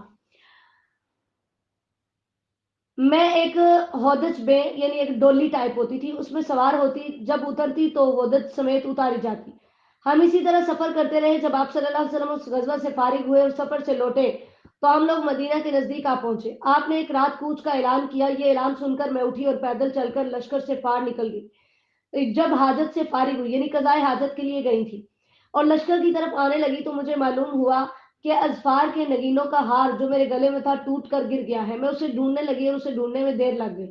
اتنے میں وہ لوگ جو میرا ہودج اٹھا کر اونٹ پر لادا کرتے تھے، انہوں نے ہودج اٹھایا اور میرے اونٹ پر لاد دیا۔ وہ یہ سمجھتے رہے کہ میں ہودج میں موجود ہوں، کیونکہ اس زمانے میں عورتیں ہلکی پھلکی ہوتی تھی، پر گوشت اور بھاری بھر کم نہ ہوتی تھی، یعنی میں بہت سمارٹ سی تھی اور تھوڑا سا کھانا کھایا کرتی تھی، لہٰذا ان لوگوں نے جب ہودج اٹھایا تو انہیں اس کے ہلکے پن کا کوئی خیال نہ آیا۔ اس کے علاوہ میں ان دونوں دنوں ایک کم سن لڑکی تھی۔ خیر وہ ہودج اونٹ پر لاد کر چل دیے۔ لشکر کے روانہ ہونے کے بعد میرا ہار مجھے مل گیا اور میں اسی ٹھکانے کی طرف چلی گئی جہاں رات کو اترے تھے۔ دیکھا تو وہاں نہ کوئی پکارنے والا ہے اور نہ جواب دینے والا، مطلب سب جا چکے تھے۔ میں نے ارادہ کیا کہ اپنے ٹھکانے پر چلی جاؤں، کیونکہ میرا خیال تھا کہ جب وہ لوگ مجھے نہ پائیں گے تو اسی جگہ تلاش کرنے آئیں گے۔ میں وہاں بیٹھی رہی، نیند نے غلبہ کیا اور میں سو گئی۔ لشکر کے پیچھے پیچھے گرے پڑے سامان کی خبر رکھنے کے لیے حضرت صفوان بن معطل سلمی زکوانی رضی اللہ تعالیٰ عنہ مقرر تھے۔ وہ رات چلے اور صبح میرے ٹھکانے کے قریب پہنچے اور دور سے کسی انسان کو سوتے ہوئے دیکھا۔ پھر میرے قریب آئے تو مجھے پہچان لیا، کیونکہ حجاب کا حکم نازل ہونے سے پہلے انہوں نے مجھے دیکھا تھا۔ اب یہاں سے بھی ثابت ہو رہا ہے کہ چہرے کا پردہ لازم ہے۔ جب انہوں نے مجھے پہچان کر انا للہ و انا الیہ راجعون پڑھا، وہ سمجھے کہ یہ فوت ہو گئی ہیں، تو میں بیدار ہو گئی اور اپنی چادر سے اپنا چہرہ ڈھانپ لیا۔ اللہ کی قسم انہوں نے نہ مجھ سے کوئی بات کی اور نہ میں نے انا للہ و انا الیہ راجعون کے سوا کوئی بات سنی۔ اور انہوں نے اپنی سواری بچھائی اور اس کے اگلے پاؤں کو پاؤں سے دبائے رکھا تو میں اس پہ سوار ہو گئی۔ وہ آگے سے اونٹنی کی مہار پکڑ کر پیدل چلتے رہے، حتیٰ کہ ہم لشکر سے اس وقت جا ملے جب وہ عین دوپہر کو گرمی کی شدت کی وجہ سے پڑاؤ کیے ہوئے تھے۔ تو جن کی قسمت میں تباہی لکھی تھی وہ تباہ ہوئے۔ اس تہمت کا ذمہ دار عبداللہ بن ابی بن سلول تھا۔ خیر ہم لوگ مدینہ پہنچے، وہاں پہنچ کر میں بیمار ہو گئی اور مہینہ بھر بیمار رہی۔ لوگ تہمت لگانے والوں کی باتوں کا چرچا کرتے رہے اور مجھے خبر تک نہ ہوئی۔ البتہ ایک بات سے مجھے شک سا پڑتا تھا، وہ یہ کہ آپ صلی اللہ علیہ وسلم کی وہ مہربانی جو بیماری کی حالت میں مجھ پر ہوا کرتی تھی، وہ اس بیماری میں مجھے نظر نہیں آئی۔ بس یہ تھا کہ آپ میرے پاس آتے تو سلام کہتے، پھر فرماتے کیا حال ہے اور چلے جاتے۔ اس سے مجھے شک پڑتا، مگر مجھے کسی بات کی خبر نہ تھی۔ بیماری سے کچھ افاقہ ہوا تو میں کمزور ہو گئی، ابھی کمزور ہی تھی کہ مناسے کی طرف گئی۔ مستہ کی ماں آتکا میرے ساتھ تھی۔ ہم لوگ ہر رات کو وہاں رفع حاجت کے لیے جایا کرتے تھے۔ مستہ بھی ان میں شامل تھے جنہوں نے سیدہ عائشہ رضی اللہ تعالیٰ عنہا پہ تہمت لگائی تھی۔ یہ اس زمانے کی بات ہے جب ہم اپنے گھروں کے نزدیک بیت الخلاء نہیں بناتے تھے، بلکہ اگلے زمانے کے عربوں کی طرح رفع حاجت کے لیے باہر جایا کرتے تھے، کیونکہ گھروں کے قریب بیت الخلاء بنانے سے اس کی بدبو ہمیں تکلیف دیتی۔ خیر میں اور مستہ کی ماں، یہ حضرت ابو بکر رضی اللہ عنہ کی خالہ تھی، ٹھیک ہے، رفع حاجت سے فراغت کے بعد ہم دونوں گھر کو آ رہی تھی کہ مستہ کی ماں کا پاؤں چادر میں الجھ کر پھسلا تو وہ کہنے لگی مستہ ہلاک ہو۔ میں نے اسے کہا تم نے بہت بری بات کہی، کیا تم اس شخص کو کوستی ہو جو بدر میں شریک تھا؟ وہ کہنے لگی اے بھولی لڑکی، کیا تم نے وہ نہیں سنا جو اس نے کہا ہے؟ میں نے کہا اس نے کیا کہا ہے؟ تب اس نے تہمت لگانے والوں کی باتیں مجھ سے بیان کی تو میری بیماری میں مزید اضافہ ہو گیا۔ جب میں گھر پہنچی تو رسول اللہ صلی اللہ علیہ وسلم گھر تشریف لائے اور سلام کر کے پوچھا آپ کیسی ہو؟ میں نے کہا آپ مجھے اجازت دیتے ہیں کہ میں اپنے والدین کے پاس چلی جاؤں؟ اللہ اکبر عورتوں کے پاس آخری حربہ یہی ہوتا ہے نا، میں کہ چلی جائے۔ کہتی ہے میرا ارادہ اس وقت یہ تھا کہ ان سے خبر کی تحقیق کروں، آپ نے مجھے اجازت دے دی۔ میں اپنے والدین کے پاس آ گئی تو میں نے اپنی ماں سے کہا امی لوگ میرے بارے میں کیا باتیں کر رہے ہیں؟ اس نے کہا بیٹی اتنا غم نہ کرو، اللہ کی قسم اکثر ایسا ہوتا ہے جب کسی مرد کے پاس کوئی خوبصورت عورت ہوتی ہے اور وہ اس سے محبت کرتا ہے اور اس کی سوتنے بھی ہوں تو وہ بہت کچھ کرتی رہتی ہے۔ میں نے کہا سبحان اللہ، لوگوں نے اس کا چرچا بھی کر دیا۔ چنانچہ وہ ساری رات میں روتی رہی، صبح ہو گئی مگر میرے آنسو تھمتے ہی نہ تھے، نہ آنکھوں میں نیند کا سرما تک آتا تھا۔ رسول اللہ صلی اللہ علیہ وسلم نے حضرت علی رضی اللہ تعالیٰ عنہ اور حضرت اسامہ بن زید رضی اللہ تعالیٰ عنہ کو بلایا کیونکہ وحی اترنے میں دیر ہو رہی تھی اور آپ صلی اللہ علیہ وسلم ان سے اپنی بیوی سے علیحدگی کے متعلق مشورہ چاہتے تھے۔ اسامہ بن زید رضی اللہ تعالیٰ عنہ نے تو آپ کو اس کے مطابق مشورہ دیا جو وہ جانتے تھے کہ عائشہ رضی اللہ تعالیٰ عنہ ایسی ناباک باتوں سے پاک ہے، اور اس کے مطابق کہا جو ان کے دل میں آپ کے گھر والوں کی محبت تھی۔ انہوں نے کہا یا رسول اللہ، وہ آپ کی بیوی ہے اور ہم خیر کے علاوہ کچھ نہیں جانتے۔ حضرت علی رضی اللہ تعالیٰ عنہ نے کہا یا رسول اللہ، اللہ تعالیٰ نے آپ پر کوئی تنگی نہیں کی اور عورتیں اس کے علاوہ بھی بہت ہیں، اور اگر آپ بریرہ سے پوچھیں جو کہ گھر میں خادمہ تھی تو وہ آپ کو ٹھیک ٹھیک بتا دے گی۔ آپ صلی اللہ علیہ وسلم نے بریرہ رضی اللہ تعالیٰ عنہ کو بلایا اور اس سے پوچھا کہ تم نے کوئی ایسی بات دیکھی ہے عائشہ کے متعلق تمہیں کچھ شک ہو؟ بریرہ رضی اللہ تعالیٰ عنہ کہنے لگی اللہ کی قسم جس نے آپ کو حق کے ساتھ بھیجا ہے، میں نے اس میں کوئی بات نہیں دیکھی جسے میں اس کا عیب سمجھوں، زیادہ سے زیادہ یہ ہے کہ وہ نو عمر لڑکی ہے، گھر والوں کا گندا ہوا آٹا رکھ کر سو جاتی ہے اور بکری آ کر اسے کھا جاتی ہے۔ اس کے بعد رسول اللہ صلی اللہ علیہ وسلم خطبہ دینے کے لیے کھڑے ہوئے اور اس دن عبداللہ بن ابی کے خلاف مدد مانگی اور فرمایا مسلمانوں اس آدمی کے خلاف کون میری مدد کرتا ہے جس کی تکلیف مجھے میرے گھر والوں کے متعلق پہنچی ہے؟ اللہ کی قسم میں نے اپنے اہل خانہ میں بھلائی کے سوا کچھ نہیں دیکھا، اور ان لوگوں نے ایک ایسے آدمی کا ذکر کیا ہے جس میں خیر کے علاوہ میں نے کچھ نہیں دیکھا، اور وہ میرے گھر کبھی اکیلا نہیں آیا بلکہ میرے ساتھ ہی آتا ہے۔ جب یہ بات سنی تو سعد بن معاذ رضی اللہ تعالیٰ عنہ کھڑے ہوئے اور کہنے لگے میں اس کے مقابل آپ کی مدد کرتا ہوں، اگر وہ اس قبیلے سے ہے تو میں اس کی گردن اڑاتا ہوں، اور اگر خزرج قبیلے سے ہے تو آپ جو حکم دیں گے ہم بجا لائیں گے۔ یہ بات سن کر سعد بن عبادہ جو خزرج قبیلے کے سردار تھے کھڑے ہوئے، وہ اس سے پہلے نیک آدمی تھے مگر قومی حمیت نے انہیں بھڑکا دیا۔ انہوں نے سعد بن معاذ سے کہا اللہ کی قسم تم نے جھوٹ کہا، اللہ کی قسم نہ تم اسے قتل کرو گے اور نہ ہی قتل کر سکتے ہو۔ اتنے میں اسید بن حذیر رضی اللہ تعالیٰ عنہ جو سعد بن معاذ رضی اللہ تعالیٰ عنہ کے چچا کے بیٹے تھے کھڑے ہوئے اور انہوں نے سعد بن عبادہ رضی اللہ تعالیٰ عنہ سے کہا تم جھوٹ کہہ رہے ہو، اللہ کی قسم ہم اسے ضرور قتل کریں گے کیونکہ تم منافق ہو، منافقوں کی طرفداری کرتے ہو، ان کی طرف سے جھگڑتے ہو۔ اس پر اوس اور خزرج دونوں قبیلوں کے لوگ اٹھ کھڑے ہوئے اور قریب تھا کہ آپس میں لڑ پڑے۔ رسول اللہ صلی اللہ علیہ وسلم ابھی ممبر پر ہی تھے، آپ انہیں سمجھاتے اور ٹھنڈا کرتے رہے حتیٰ کہ وہ خاموش ہو گئے اور آپ صلی اللہ علیہ وسلم بھی خاموش ہو گئے۔ عائشہ رضی اللہ تعالیٰ عنہ فرماتی ہیں میں وہ سارا دن روتی رہی، نہ میرے آنسو تھمتے تھے، نہ آنکھوں میں نیند کا سرما تک پڑتا تھا۔ والد نے مجھے واپس گھر جانے کا حکم دیا اور میں گھر چلی گئی۔ میرے والدین صبح میرے پاس آ گئے، میں 2 رات اور 1 دن سے مسلسل رہی تھی۔ اس عرصے میں مجھے نہ نیند آئی تھی اور نہ آنسو تھمتے تھے۔ والدین کو گمان تھا کہ رو رو کر میرا کلیجہ پھٹ جائے گا۔ پھر ایسا ہوا کہ میرے والدین میرے پاس بیٹھے تھے اور میں رو رہی تھی کہ ایک انصاری عورت نے اندر آنے کی اجازت مانگی۔ میں نے اجازت دے دی تو وہ بھی میرے ساتھ بیٹھ کر رونے لگی۔ ہم اس حال میں تھے کہ رسول اللہ صلی اللہ علیہ وسلم ہمارے پاس تشریف لائے۔ آپ نے سلام کہا اور بیٹھ گئے۔ اس سے پہلے جب سے مجھ پر تہمت لگی تھی آپ میرے پاس نہیں بیٹھے تھے۔ آپ 1 مہینہ انتظار کرتے رہے مگر وہی نہیں آئی۔ آپ صلی اللہ علیہ وسلم نے بیٹھ کر خطبہ پڑھا، پھر فرمایا 1 مہینہ وہی نہیں آئی اور آپ کو نہیں پتا کہ آپ کی بیوی بے قصور ہے یا قصوروار، ٹھیک ہے؟ یہ بھی آپ کے علم غیب کی نفی ہو رہی ہے۔ اگر آپ غیب جانتے ہوتے تو آپ کو پہلے سے ہی پتا ہوتا کہ سیدہ عائشہ رضی اللہ تعالیٰ عنہ نے ایسا کچھ بھی نہیں کیا۔ آپ صلی اللہ علیہ وسلم نے بیٹھ کر خطبہ پڑھا، پھر فرمایا اما بعد عائشہ مجھے تمہارے بارے میں یہ بات پہنچی ہے، اگر تو بے گناہ ہے تو اللہ تجھے ضرور بری کر دے گا، اور اگر تو کسی گناہ سے آلودہ ہوئی ہے تو اللہ سے معافی مانگ اور توبہ کر، کیونکہ بندہ جب اپنے گناہ کا اقرار کر کے توبہ کرتا ہے تو اللہ اس کی توبہ قبول کرتا ہے۔ جب رسول اللہ صلی اللہ علیہ وسلم نے اپنی بات ختم کی تو میرے آنسو سوکھ گئے، حتیٰ کہ مجھے ان کا ایک قطرہ بھی محسوس نہیں ہوتا تھا۔ میں نے اپنے والد سے کہا رسول اللہ صلی اللہ علیہ وسلم نے جو کچھ کہا ہے اس کا جواب دے۔ انہوں نے کہا اللہ کی قسم مجھے معلوم نہیں کہ میں کیا کہوں۔ پھر میں نے اپنی ماں سے کہا آپ رسول اللہ صلی اللہ علیہ وسلم کو جواب دیں۔ انہوں نے کہا اللہ کی قسم مجھے نہیں معلوم کہ میں کیا کہوں۔ آخر میں خود ہی جواب دینے لگی۔ میں 9 عمر لڑکی تھی، قرآن میں نے زیادہ نہیں پڑھا تھا۔ میں نے کہا اللہ کی قسم میں جانتی ہوں کہ آپ لوگوں نے یہ بات سنی ہے، حتیٰ کہ آپ کے دل میں جم گئی ہے اور آپ نے اسے سچا سمجھ لیا ہے۔ اب اگر میں آپ سے کہوں کہ میں بے گناہ ہوں اور اللہ جانتا ہے کہ میں بے گناہ ہوں تو تم مجھے اس میں سچا نہیں سمجھو گے، اور اگر میں کسی بات کا اعتراف کر لوں جبکہ اللہ جانتا ہے کہ میں اس سے بری ہوں تو آپ مجھے سچا سمجھیں گے۔ اللہ کی قسم میں اپنی اور تمہاری مثال ایسی ہی سمجھتی ہوں جیسے یوسف علیہ السلام کے باپ نے کہا تھا فصبر جمیل، کہ میرا کام اچھا صبر ہے، اور اللہ ہی ہے جس سے اس پر مدد مانگی جاتی ہے جو تم بیان کرتے ہو۔ پھر میں نے کروٹ بدل لی اور بستر پر لیٹ گئی۔ میں اس وقت جانتی تھی کہ میں بے گناہ ہوں اور اللہ ضرور میری بے گناہی کی وجہ سے مجھے بری کر دے گا، لیکن اللہ کی قسم مجھے یہ گمان تک نہ تھا کہ اللہ تعالیٰ میرے بارے میں ایسی وحی نازل کرنے والا ہے جس کی تلاوت کی جائے گی، اور میرے دل میں میری شان اس سے کہیں کمتر تھی کہ اللہ تعالیٰ میرے بارے میں ایسی بات فرمائے گا جس کی تلاوت کی جایا کرے گی۔ مجھے تو یہ امید تھی کہ رسول اللہ صلی اللہ علیہ وسلم نیند میں خواب دیکھیں گے جس کے ساتھ اللہ تعالیٰ مجھے پاک قرار دے گا۔ تو اللہ کی قسم ابھی رسول اللہ صلی اللہ علیہ وسلم وہاں سے چلے نہ تھے، نہ ہی گھر والوں میں سے کوئی باہر گیا تھا کہ آپ پر وحی نازل ہونے لگی اور آپ پر وہ سختی ہونے لگی جو اس موقع پر ہوا کرتی تھی، حتیٰ کہ آپ سے موتیوں کی طرح پسینہ ٹپکنے لگا، حالانکہ وہ سردی کا دن تھا۔ ایسا اس کلام کے بوجھ کی وجہ سے ہوتا تھا جو آپ پر نازل ہوتا تھا۔ جب وہ حالت ختم ہوئی تو آپ خوش تھے اور ہنس رہے تھے۔ پھر پہلی بات جو آپ نے کہی یہ تھی کہ عائشہ، اللہ عز و جل نے تمہیں بری کر دیا۔ میری والدہ نے کہا رسول اللہ صلی اللہ علیہ وسلم کی طرف اٹھو اور شکریہ ادا کرو۔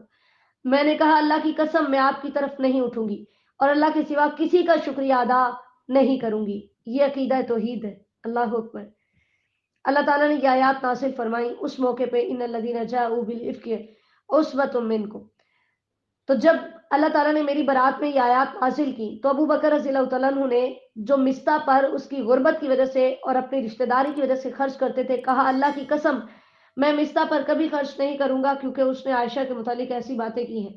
تو اللہ تعالیٰ نے اگلی آیت اتاری کہ اگلے رکوع میں آتی ہے وَلَا يَأْتَلِ أُولُو الْفَضْلِ مِنْكُمْ وَالسَّعَةِ، آیت نمبر 22۔ تو اللہ تعالیٰ نے یہ آیت اتاری۔ جب یہ آیت سنی تو ابو بکر رضی اللہ عنہ نے کہا کیوں نہیں، اللہ کی قسم مجھے پسند ہے کہ اللہ مجھے بخش دے، اور وہ مستہ پر جو خرچ کیا کرتے تھے دوبارہ کرنے لگے اور کہا اللہ کی قسم میں کبھی یہ معمول بند نہیں کروں گا۔ عائشہ رضی اللہ عنہ نے فرمایا رسول اللہ صلی اللہ علیہ وسلم اس تہمت کے زمانے میں زینب بنت جہش رضی اللہ عنہ سے میرے بارے میں پوچھا کرتے تھے کہ زینب تمہیں کیا معلوم ہے، یہ تم نے کیا دیکھا ہے، کیونکہ حضرت زینب کی بہن بھی اس میں شامل تھی جس کا نام حمنہ بنت جہش تھا۔ عبداللہ بن ابی منافق، زینب بنت جہش کی بہن حمنہ بنت جہش، مستہ بن اساسہ، اور نمبر 4 حسان بن ثابت رضی اللہ عنہ، یہ 3 صحابی تھے، اور چوتھا جو ہے منافق تھا جنہوں نے یہ تہمت لگائی تھی۔ تو وہ زینب رضی اللہ عنہ کہتی تھی کہ میں اپنے کان اور آنکھوں کی خوب احتیاط رکھتی ہوں، مجھے تو اس کا اچھا ہونے کے علاوہ کچھ معلوم نہیں۔ رسول اللہ صلی اللہ علیہ وسلم کی بیویوں میں سے زینب ہی میرا مقابلہ کرتی تھی، اللہ تعالیٰ نے اس کی پرہیزگاری کی وجہ سے اسے بچا لیا اور اس کی بہن حمنہ اس کی خاطر لڑنے لگی۔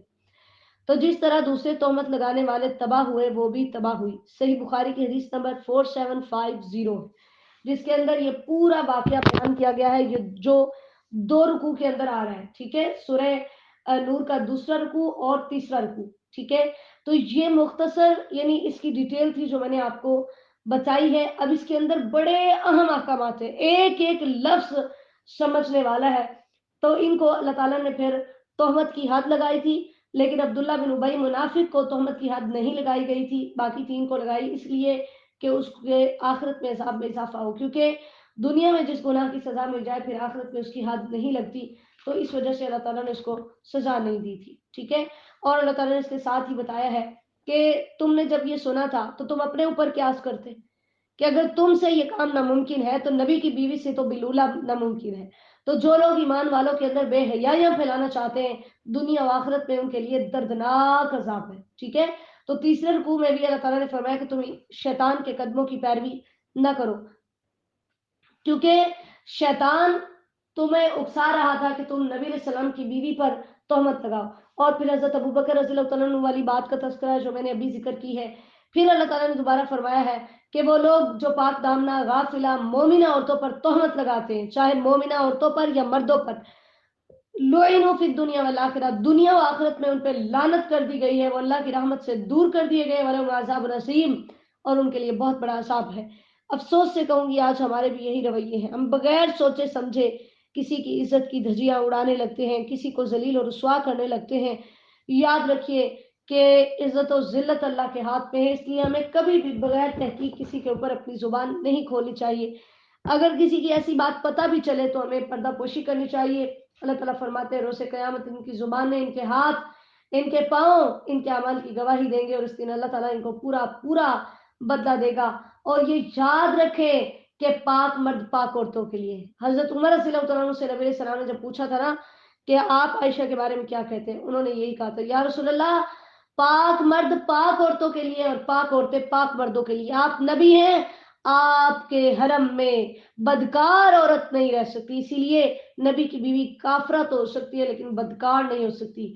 اور انہوں نے کہا کہ پاکیزہ مردوں کے لیے پاکیزہ عورتیں، پاکیزہ عورتوں کے لیے پاکیزہ مرد، اولئک مبرؤون مما یقولون، جو باتیں انہوں نے کہی اللہ نے ان سے ان کو بری کر لیا، ایسے لوگوں کے لیے بہت بڑی بخشش اور بہت بڑا رزق ہے۔ چوتھا رکوع ہے یا ایھا الذین آمنوا لا تدخلوا بیوتا، آیت نمبر 27 سے 34۔ اب اللہ تعالیٰ ایسے احکامات کا تذکرہ کر رہے ہیں کہ جن سے مرد و عورت کے اختلاط کو روکا جا سکتا ہے، اور کیونکہ یہ تمام چیزیں زنا کا محرک بنتی ہیں۔ حضرت عبداللہ بن مسعود رضی اللہ تعالیٰ عنہ کی بیوی فرماتی ہیں کہ جب وہ کسی کام سے فارغ ہو کر گھر آتے تو دروازے پر آ کر کھانستے اور تھوکتے کہ کہیں ان کی نظر ہماری کسی ایسی چیز پر نہ پڑے جو انہیں ناپسند ہو۔ ٹھیک ہے، تو یہاں ہمیں اجازت کے احکامات سکھائے گئے ہیں۔ قرآن میں آتا ہے کہ پہلے اجازت لو پھر سلام کرو، حدیث میں آتا ہے کہ پہلے سلام لو اور پھر اجازت مانگو۔ سنن نبی داؤد کی حدیث نمبر 5177 ہے۔ نبی علیہ السلام کا معمول بھی یہ تھا کہ آپ پہلے جب دستک دیتے تو کوئی پوچھتا کون، آپ السلام علیکم کہتے، اپنا نام بتاتے اور پھر اجازت مانگتے کہ کیا میں داخل ہو سکتا ہوں، اور پھر اللہ تعالیٰ نے بتایا کہ 3 دفعہ اجازت دینی ہے، اگر نہ ملے تو پھر واپس چلے جانا ہے۔ قرآن پاک کی آیت بھی ہے، آیت نمبر 28، اور حدیث بھی ہے، صحیح بخاری کی حدیث نمبر 6245 ہے۔ اسی طرح اللہ تعالیٰ نے کسی کے گھر میں بغیر اجازت داخل ہونے سے اس لیے بھی منع کیا کہ نظر کی وجہ سے کام خراب ہوتا ہے۔ آپ نے فرمایا رسول اللہ صلی اللہ علیہ وسلم نے کہ اگر کوئی تیرے گھر میں جھانکے جبکہ تو نے اجازت نہیں دی تو کنکری پھینک کر اس کی آنکھ پھوڑ دے تو تجھ پر کوئی گناہ نہیں ہوگا، صحیح بخاری کی حدیث نمبر 6888 ہے۔ اللہ تعالیٰ نے پھر ان گھروں میں داخل ہونے کا بغیر اجازت حکم دیا جو غیر آباد ہے، مطلب جو سب کے لیے ہیں، جیسے مارکیٹس ہیں، ہوٹلز ہیں، ٹھیک ہے، ویٹنگ ایریاز ہیں، ٹرمینلز ہیں، ایسی جو جگہ ہیں جو پبلک کے لیے بنی ہے وہاں پر داخلے کے وقت اجازت لینا ضروری نہیں ہے۔ پھر نظر کی اور شرمگاہ کی حفاظت کا حکم ہے، اور یہ بڑا اہم حکم ہے۔ اللہ تعالیٰ نے قرآن پاک میں جہاں بھی احکامات نازل کیے مرد اور عورتوں کے لیے ایک ہی صیغہ استعمال کیا، لیکن یہاں پر اللہ تعالیٰ نے مردوں کو الگ سے مخاطب کیا اور عورتوں کو الگ سے مخاطب کیا۔ ٹھیک ہے، نبی علیہ الصلوۃ والسلام نے فرمایا اللہ تعالیٰ نے ابن آدم پر زنا کا حصہ لکھ دیا ہے جسے وہ لامحالہ طور پر حاصل کر کے رہے گا۔ یہ حدیث ہم نے پہلے بھی پڑھی ہے، صحیح بخاری کی حدیث نمبر 6243 ہے۔ تو نظر کی وجہ سے ہی زنا جو ہے نا وہ اس کی طرف انسان جاتا ہے۔ تو اللہ تعالیٰ نے فرمایا کہ ایمان والی عورتیں بھی اور ایمان والے مرد بھی اپنی نگاہیں نیچی رکھیں اور اپنی شرمگاہوں کی حفاظت کریں، لیکن مردوں کے لیے زیادہ سختی ہے کہ عورتوں کو نہیں دیکھ سکتے۔ ہاں، عورتوں کے لیے کچھ نرمی ہے کہ اگر فتنے کا اندیشہ نہیں ہے تو وہ مرد کو دیکھ سکتی ہیں، جیسے سیدہ عائشہ رضی اللہ تعالیٰ فرماتی ہیں کہ میں نے نبی علیہ السلام کو دیکھا، آپ اپنی چادر کے ساتھ مجھے پردے میں لیے ہوئے تھے اور میں حبشیوں کو دیکھ رہی تھی، وہ کھیل رہے تھے حتیٰ کہ میں ہی اکتا جاتی تھی۔ تو ایک نو عمر لڑکی کا اندازہ کر لو جو کھیل کی شوقین ہو، صحیح بخاری کی حدیث نمبر 5236 ہے۔ اللہ تعالیٰ نے پھر ان رشتوں کا تذکرہ کیا ہے جن سے ایک عورت جو ہے وہ اپنا پردہ اتار سکتی ہے، یعنی جن کے سامنے اس نے پردہ نہیں کرنا ہوگا۔ وہ کون ہے؟ اس کا شوہر، ٹھیک ہے، سسر، سگا باپ، بیٹا، شوہر کا بیٹا، ٹھیک ہے، جو کسی اور بیوی سے ہو، بھائی، بھتیجے، بھانجے، اور اپنی عورتیں، مسلمان عورتیں، ٹھیک ہے، اور غلام وغیرہ، یا وہ شخص جس کو نکاح کی حاجت نہ ہو، اور وہ بچہ جو ابھی بالغ نہیں ہوا، ان تمام سے عورت اپنا پردہ اتار سکتی ہے۔ باقی سب کے سامنے عورت کے لیے پردہ کرنا لازم ہے۔ نظر کو نیچا رکھنے کا اس وجہ سے حکم ہے کہ نہ ہی غیر محرم کی طرف نظر پڑے اور نہ ہی انسان گناہ میں مبتلا ہو، ٹھیک ہے۔ پھر اللہ تعالیٰ نے عورتوں کو منع کیا ہے کہ وہ اپنے پاؤں کو اس طریقے سے نہ مارے کہ ان کی زینت پہچانی جائے، کہ جیسے عورتیں پازیب وغیرہ پہنتی ہیں یا گھنگرو وغیرہ پاؤں میں، یا ایسا جوتا کہ جس کی آواز ہو اور مرد اس کی طرف مائل ہو، ایسی چیزوں سے اللہ تعالیٰ نے منع کیا ہے۔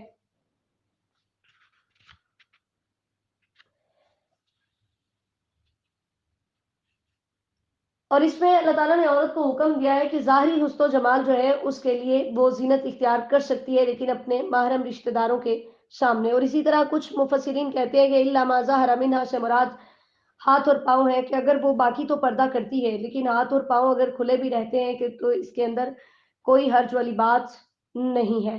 ٹھیک ہے، اللہ اکبر کبیرہ. لیکن غیر محرم کے سامنے اس کی زینت ظاہر نہیں ہونی چاہیے. اور آج ہمارا کیا حال ہے؟ ہم لباس پہن کر بھی بے لباس ہیں. اللہ ہمیں محفوظ فرما دے، اللہ ہمیں محفوظ فرما دے. مردوں نے عورتوں والے، عورتوں نے مردوں والے لباس پہنے. رسول اللہ صلی اللہ علیہ وسلم نے فرمایا لعنت ہے اس عورت پر جو مردوں کی مشابہت اختیار کرتی ہے اور اس مرد پر جو عورتوں کی مشابہت اختیار کرتا ہے. لعنت ہے. اللہ تعالیٰ نے جب پردے کی آیات نازل کی تھی تو نبی علیہ السلام نے فرمایا اللہ تعالیٰ پہلی مہاجر عورتوں پر رحم فرمائے. جب یہ آیت اللہ نے اتاری تو انہوں نے اپنی سب سے موٹی چادریں پھاڑی اور انہیں اوڑھ لیا. سنن نبی داؤد کی حدیث نمبر 4102 ہے.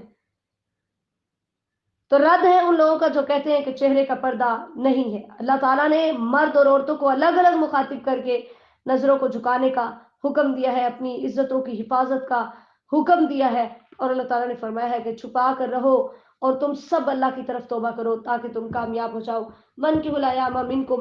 پھر اللہ تعالیٰ نے اولیاء کو مخاطب کر کے کہا ہے کہ تم میں سے جو رانڈے ہیں، ایم کہتے ہیں اس عورت کو جس کا خامن نہ ہو، چاہے وہ کنواری ہو یا مطلقہ ہو یا اس کا شوہر فوت ہو چکا ہو، یا اس مرد کو کہتے ہیں جس کی بیوی نہ ہو، چاہے بیوی فوت ہوگی ہو چاہے ان کی علیحدگی ہو گئی ہو. تو اللہ تعالیٰ نے اولیاء کو یہاں پر مخاطب کیا جہاں سے ثابت ہوا کہ ولی کی اجازت کے بغیر نکاح نہیں ہو سکتا. نبی علیہ السلام نے فرمایا کہ ولی کی اجازت کے بغیر اگر کوئی نکاح کرے تو اس کا نکاح باطل ہے. 3 دفعہ نبی علیہ السلام نے فرمایا اس کا نکاح باطل ہے، باطل ہے، باطل ہے. سنن ابی داؤد کی حدیث نمبر 2083 ہے. ٹھیک ہے، تو ہمارے ہاں جو کورٹ میرج رائج ہے یہ حرام ہے، زنا کے زمرے میں آتا ہے. عورت اپنے ولی کی اجازت کے بغیر نکاح نہیں کر سکتی، چاہے وہ کنواری ہو چاہے وہ شادی شدہ ہو. اسی طرح غلام لونڈی بھی اپنے آقا کی اجازت کے بغیر نکاح نہیں کر سکتے. پھر اللہ تعالیٰ نے بتایا کہ اگر وہ فقیر ہیں تو میں انہیں نکاح کے ذریعے سے غنی کر دوں گا. ہمارے ہاں بچوں کو سب سے پہلے تو ان کی عمریں گزار دی جاتی ہیں، شادیاں نہیں کی جاتی اس وجہ سے کہ اس کا ابھی تک کوئی کریئر نہیں ہے، اس کی جاب نہیں ہے. یا پھر ہمارے بچے خود، ہم ماں باپ ان کو گناہ کا موقع دیتے ہیں، ان کو مجبور کرتے ہیں کہ وہ اپنی شہوت کو پورا کرنے کے لیے گناہ کریں، لیکن ہم نکاح نہیں کرتے اس وجہ سے کہ ابھی ان کا کریئر نہیں ہے. قرآن کہہ رہا ہے کہ اگر وہ غنی فقیر ہیں تو یغنیہم اللہ من فضلی، اللہ اپنے فضل سے انہیں غنی کر دے گا.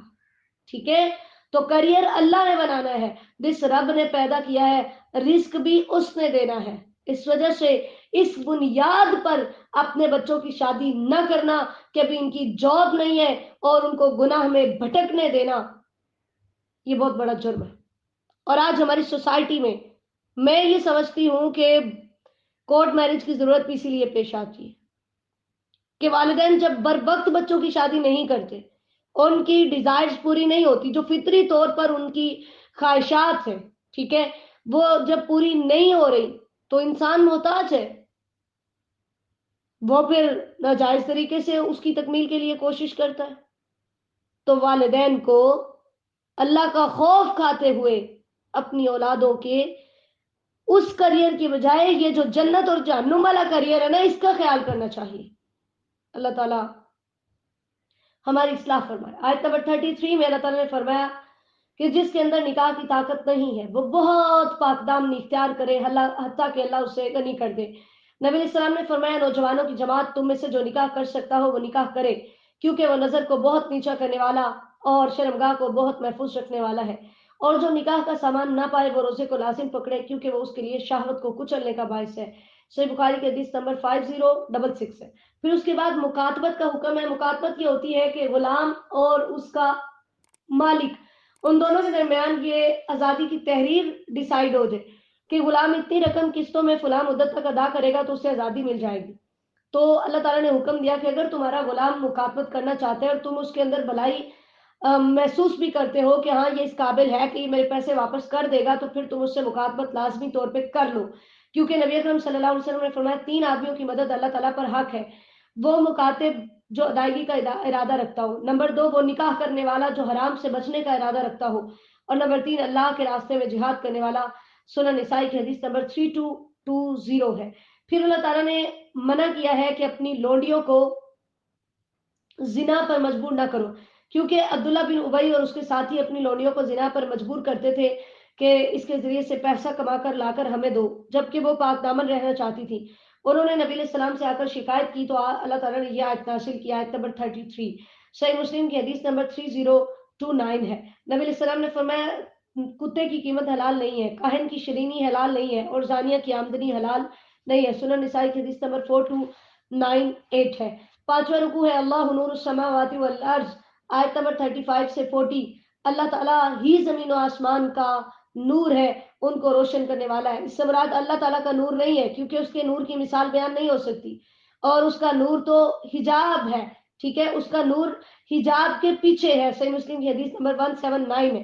تو مقصد یہ ہے کہ اس کائنات کے اندر جتنی رونقیں ہیں، جو آبادیاں ہیں، وہ اللہ کے نور کی وجہ سے ہیں، وہ نہ ہو تو کچھ بھی نہ ہو، اور نور کے جتنے بھی ذرائع ہیں وہ اللہ تعالیٰ نے ہی پیدا کیے۔ تو اصل میں یہاں پر اللہ تعالیٰ مومن کے دل میں ہدایت کی مثال بیان کر رہے ہیں کہ جیسے صاف زیتون کا تیل جو قریب ہوتا ہے کہ اس سے پہلے ہی روشن ہو جائے کہ اسے آگ چھوئے، پھر جب اسے آگ چھوتی ہے تو اس کی روشنی میں اضافہ ہوتا ہے، ایسے ہی مومن کا دل ہے کہ وہ پہلے ہی اللہ کی ہدایات پر عمل کرنے والا ہوتا ہے۔ جیسے ہی اس کے پاس حق کا علم آتا ہے تو وہ ہدایت پر ہدایت میں بڑھ جاتا ہے، اور نور پر نور میں بڑھ جاتا ہے۔ یہ علامہ طبری رحمہ اللہ نے اس کی تفسیر بیان کی ہے، لیکن افسوس کہ لوگوں نے نور علی نور سے مراد یہ لیا کہ نبی علیہ السلام بھی اللہ کے نور کا حصہ ہے، نہ اس بلا من ذالک، نہ اس کی ذات کا کوئی حصہ ہے، اور نہ وہ کسی کی ذات کا حصہ ہے۔ لم یلد ولم یولد کی وہ شان والا ہے۔ اللہ نے مساجد کی تعظیم کا حکم دیا، ان کی تعمیر کی جائے، ان کو صاف رکھا جائے، ان کے اندر جب جائیں تو 2 رکعت نماز پڑھ کے بیٹھے، وہاں پر تھوکا نہ جائے، وہاں پر غلط اور شرکیہ اشعار نہ پڑے جائے، بہوتا باتیں نہ کی جائیں، شر و غل سے بچا جائے، گمشدہ چیزوں کا اعلان نہ کیا جائے، ٹھیک ہے، خرید و فروخت نہ کی جائے۔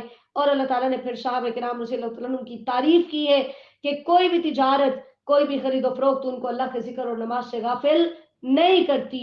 ہم نے بھی انشاءاللہ تعالیٰ ایسا ہی بننا ہے کہ ہم اپنے کسی بھی کام میں مشغول ہوں تو جیسے ہی نماز کا وقت ہو سب سے پہلے ہم نے نماز پڑھنی ہے، کیونکہ اللہ تعالیٰ فرماتے ہیں میں ان کو ان کے اعمال کا بہترین اجر دوں گا اور ان کو اپنے فضل سے زیادہ دوں گا۔ واللہ یرزق من یشاء بغیر حساب۔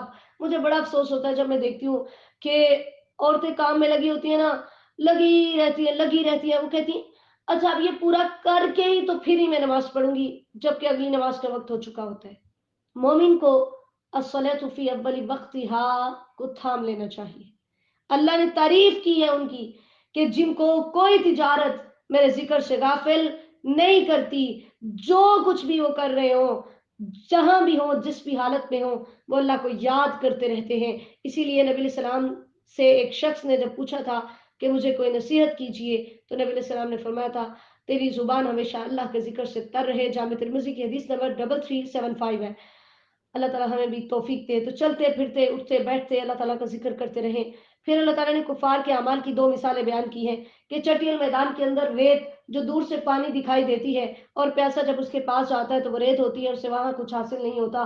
بالکل اسی طرح کافر کے اعمال کی مثال ہے کہ دنیا میں جو اس نے اچھے سمجھ کر کیے، قیامت والے دن اس کو ان کا کوئی بھی اجر نہیں ملے گا۔ اور اسی طرح جیسے ایک شخص اندھیرے میں ہو تو لہروں کا اندھیرا، پانیوں کا اندھیرا، اور اس میں وہ اپنا ہاتھ باہر نکالے تو اس کو کچھ نظر نہیں آتا، بالکل ایسے کافر کی مثال ہے کہ جو 5 اندھیروں میں پھرتا ہے، اس کا کلام اندھیرا ہے، اس کا عمل ظلمت ہے، وہ ظلمت میں ہی داخل ہوتا ہے، ظلمت سے ہی نکلتا ہے، اور قیامت کے دن آگ کی طرف جاتے ہوئے اس کا لوٹنا بھی ظلمتوں میں ہوگا۔ 6واں رکوع ہے الم تر ان اللہ یسبح له من فی السماوات والارض والطیر الصافات، آیت نمبر 41 سے 50 تک۔ اللہ تعالیٰ نے بغاوت کرنے والوں کو جھنجھوڑا ہے، تم غور کرو زمین و آسمان کی ہر چیز، حتیٰ کہ پرندے فضا میں پر پھیلائے ہوئے جب اڑتے ہیں تو وہ لوگ بھی اپنی تسبیح اور اپنی نماز کو جانتے۔ جب یہ مخلوقات اللہ کی پاکی بیان کرتی ہیں، اللہ کے لیے نماز پڑھتی ہیں، تو تمہیں بھی پڑھنی چاہیے۔ تو یہاں سے پتہ چلا کہ ہر مخلوق اللہ کی تسبیح بیان کرتی ہے اور ہر مخلوق نماز پڑھتی ہے۔ پھر اللہ تعالیٰ نے اپنی بادشاہت پر غور کرنے کے لیے بارش کی مثال دی ہے کہ کیسے بادل چلتے ہیں، اللہ ان کو آپس میں ملاتا ہے، پھر وہ تہ بتہ ہوتے ہیں اور پھر ان کے درمیان سے بارش برستی ہے۔ پھر آسمانوں پر برف کے پہاڑ ہیں جن میں سے اللہ تعالیٰ یوں نہیں کرتا برف کا اتنا بڑا بڑا ٹکڑا گرا دے، بلکہ مختلف چھوٹے چھوٹے اولوں کی صورت میں وہ زمین میں پہنچاتا ہے، پھر جسے چاہتا ہے بارش پہنچاتا ہے، جسے چاہتا ہے نہیں پہنچاتا۔ اسی طرح رات اور دن کو بدلنا یہ بھی اللہ تعالیٰ کی ذمہ داری ہے، ٹھیک ہے۔ پھر اللہ کی قدرت ہے کہ اس نے ہر چیز پانی سے پیدا کی ہے، کوئی 4 ٹانگوں پر چلنے والے ہیں، کوئی 2 ٹانگوں پر چلنے والے ہیں، کوئی پیٹ کے بل چلنے والے ہیں، اور یخلق اللہ ما یشاء، کوئی اس سے بھی زیادہ ٹانگوں والے، وہ جو چاہے پیدا کر سکتے ہیں۔ کیسی عجیب و غریب اللہ تعالیٰ کی مخلوقات ہیں۔ ان اللہ علی کل شیء قدیر، وہ ہر چیز پہ قادر ہے۔ آیت نمبر 47 سے منافقین کا رویہ ہے کہ یہ نبی علیہ السلام کی اطاعت سے منہ پھیرتے ہیں، لیکن جب فیصلہ ان کے اپنے حق میں ہوتا ہے تو دوڑ کر نبی علیہ السلام کے پاس آتے ہیں، کیونکہ ان کو پتا ہے کہ یہاں پر جھوٹا فیصلہ نہیں ہوگا۔ اللہ تعالیٰ فرماتے ہیں کیا وجہ ہے؟ ان کے دلوں میں شک ہے یا یہ ڈرتے ہیں کہ اللہ اس کا رسول ان پہ ظلم کرے گا؟ کیا بات ہے؟ اصل میں وجہ یہ ہے کہ یہ ظالم ہے، اس وجہ سے یہ اپنے فیصلے لے کر نبی علیہ السلام کے پاس نہیں آتے۔ 7واں رکوع ہے آیت نمبر 51 سے 57 تک۔ انما کان قول المؤمنین، اللہ نے فرمایا مومن کی شان یہ ہے کہ وہ اپنا ہر فیصلہ اللہ اور اس کے رسول کے پاس لے کر آتا ہے۔ اللہ تعالیٰ فرماتے ہیں ایسے لوگ کامیاب ہیں۔ اور پھر اللہ تعالیٰ نے اپنی اور اپنے رسول صلی اللہ علیہ وسلم کی اطاعت کا حکم دیا ہے، اور اللہ تعالیٰ نے فرمایا ہے کہ جو میرے رسول کی ذمہ داری ہے اس کے بارے میں ان سے پوچھا جائے گا، اور جو تمہاری ذمہ داری ہے اس کے بارے میں تم سے پوچھا جائے گا۔ ہاں، اللہ تعالیٰ نے ان لوگوں سے وعدہ کیا ہے، 3 وعدے کیے جو ایمان لائیں گے اور اچھے اعمال کریں گے۔ اللہ تعالیٰ نمبر 1 انہیں زمین میں خلافت عطا کرے گا، نمبر 2 اللہ ان کے دین کو غلبہ عطا کرے گا، اور نمبر 3 اللہ تعالیٰ ان کے خوف کو امن میں بدل دے گا۔ اور حقیقت میں یہ تینوں وعدے پورے ہوئے۔ صحابہ کرام رضی اللہ تعالیٰ عنہ کے دور میں، نبی علیہ السلام کے دور میں پورا مکہ فتح ہوا، ٹھیک ہے۔ عرب، جزیرہ عرب کو مسلمانوں کے زیر نگین اللہ تعالیٰ نے کیا، پھر کیسر و کسریٰ کے محلات مسلمانوں کے قبضے میں آئے، اور پھر دوسرے ممالک کو بھی رسول اللہ صلی اللہ علیہ وسلم کے بعد صحابہ کرام رضی اللہ تعالیٰ عنہ نے فتح کیا۔ اور پھر آپ دیکھیے کہ ہماری امت کے اسلاف جب تک ایمان اور اعمال صالحہ کو تھامے رہے تو 17 سال کی عمر میں محمد بن قاسم رحمہ اللہ نے سندھ کو فتح کر لیا۔ آج بھی اگر مسلمان اپنی اس کھوئی ہوئی عظمت کو حاصل کرنا چاہتے ہیں تو وہ ایمان لے آئیں، وہ اعمال صالحہ کریں اور اللہ کی عبادت کریں، شرک کو چھوڑ دیں، تو اللہ تعالیٰ ان کو آج بھی اقتدار عطا کرے گا، اللہ آج بھی ان کے دین کو غلبہ عطا کرے گا، اور اللہ آج بھی مسلمانوں کے خوف کو امن میں بدل دے گا۔ آج ہمارے اوپر ہر طرف سے کفر کی یلغار ہے، آج ہم ہر طرف سے مجبور و مقہور ہیں، آج ہمارے دین کا مذاق اڑایا جا رہا ہے، آج ہمارے اوپر نااہلوں کو حکمران بنایا جاتا ہے۔ وجہ یہ ہے ہم ایمان سے ہاتھ دھو بیٹھے، ہم نے اعمال صالحہ کو چھوڑ دیا، ہم شرک کی دلدل میں پھنس گئے اس وجہ سے۔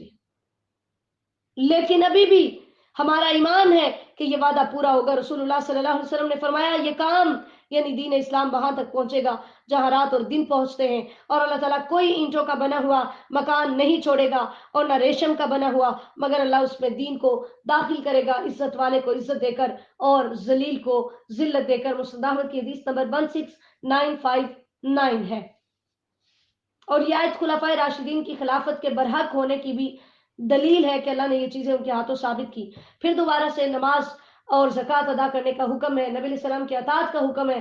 اللہ تعالیٰ نے فرمایا کہ جو کافر اگر دنیا میں بچ گئے ہیں وہ یہ مت سمجھے کہ انہوں نے اللہ تعالیٰ کو عاجز کر دیا، بلکہ ان کا ٹھکانہ جہنم ہے، وَلَبِئْسَ الْمَصِيرُ، اور وہ بہت ہی برا ٹھکانہ ہے۔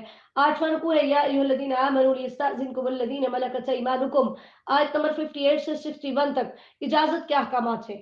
اللہ تعالیٰ نے فرمایا ہے کہ تمہارے غلام یا لونڈیاں اور اسی طرح نابالغ بچے 3 اوقات کے علاوہ باقی تمام اوقات میں وہ بغیر اجازت تمہارے پاس داخل ہو سکتے ہیں، اس میں کوئی حرج والی بات نہیں ہے۔ لیکن 3 اوقات ایسے ہیں، فجر کی نماز سے پہلے، دوپہر کے وقت اور نماز عشاء کے بعد۔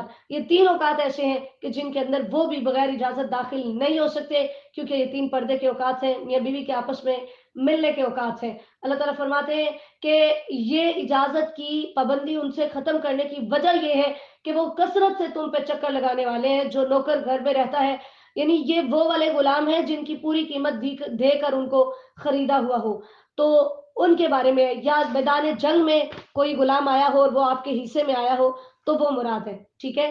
تو اللہ تعالیٰ نے ان کے بارے میں تذکرہ کیا ہے کہ وہ بھی اجازت لے کر داخل ہوں۔ پھر اس کے بعد اللہ تعالیٰ نے بتایا ہے کہ تمہارے یہ چھوٹے بچے جب یہ بالغ ہو جائیں تو یہ بھی بڑوں کی طرح اجازت لے کر داخل ہوں۔ تو اگر ہم ان آیات پر عمل کریں تو ہم بہت سارے فسادات سے بچ سکتے ہیں۔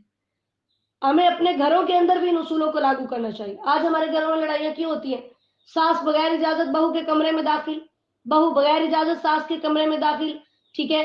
ہم ایک دوسرے کے کمروں کی تلاشیاں، وہ اس کی ٹو لگانا، وہ اس کی جاسوسی کرنا۔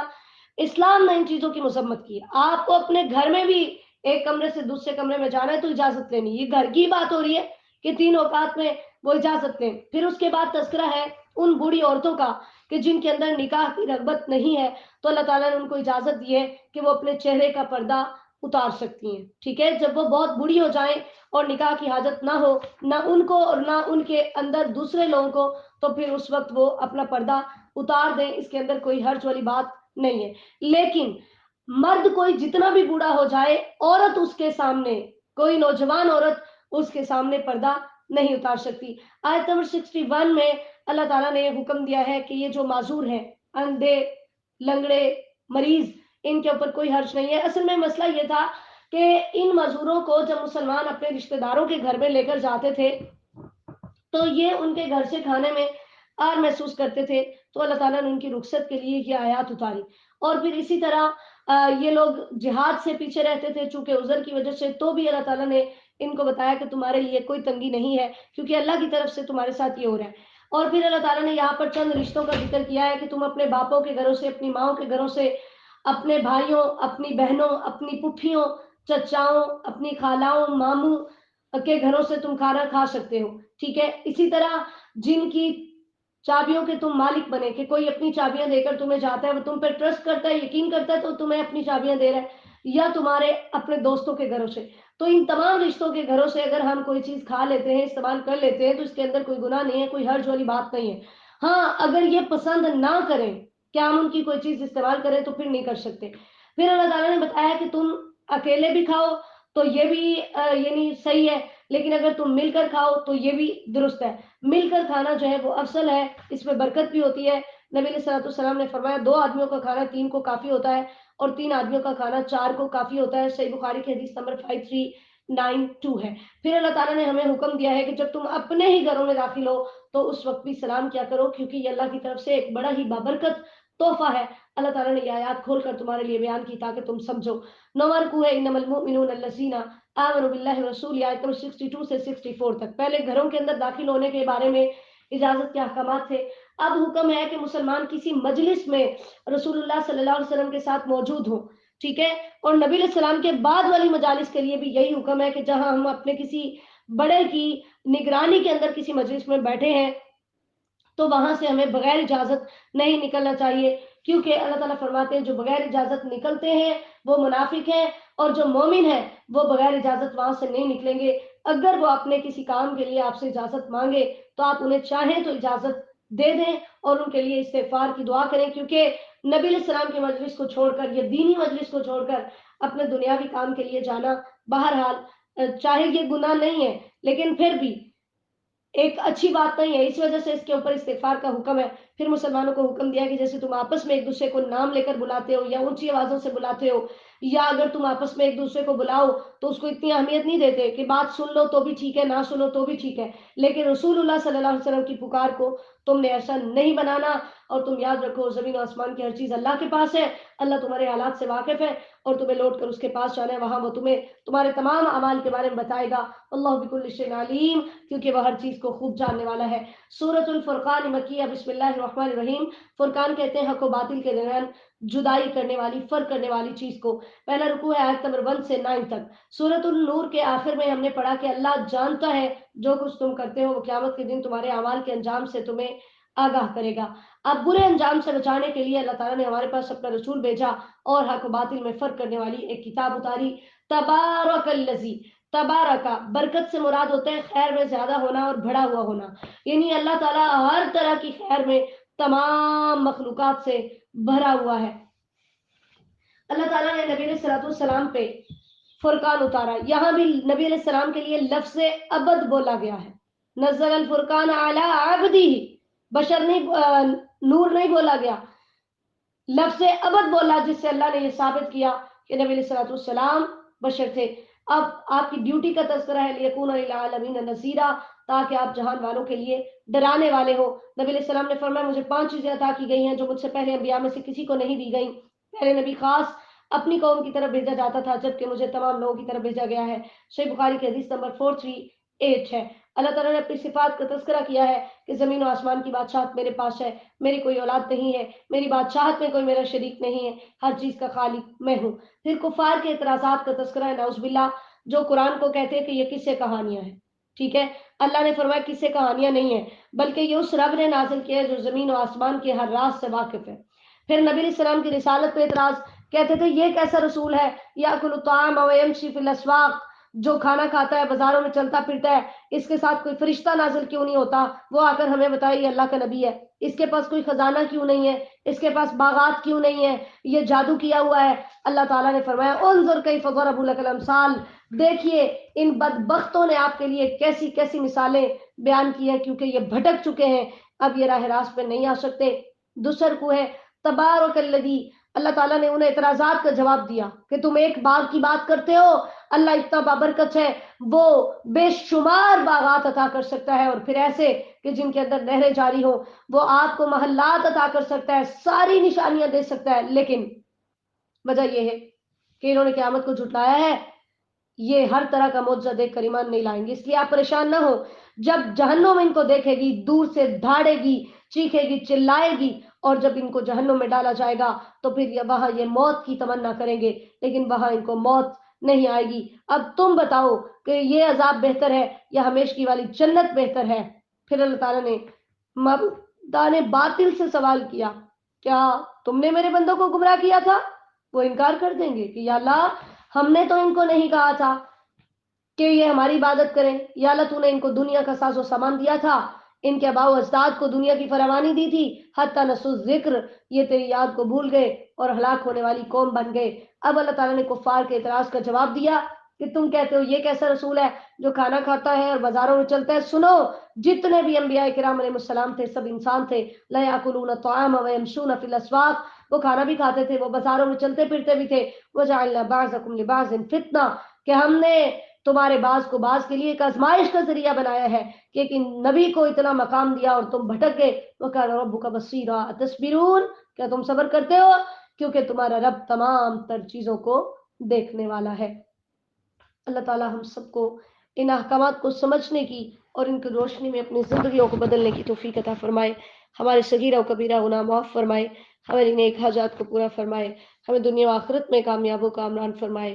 یا الہی ہمارے والدین پہ، ہمارے اساتذہ پہ اپنی رحمتوں کا نزول فرمائیے، ہمیں دنیا و آخرت میں کامیاب و کامران فرمائیے۔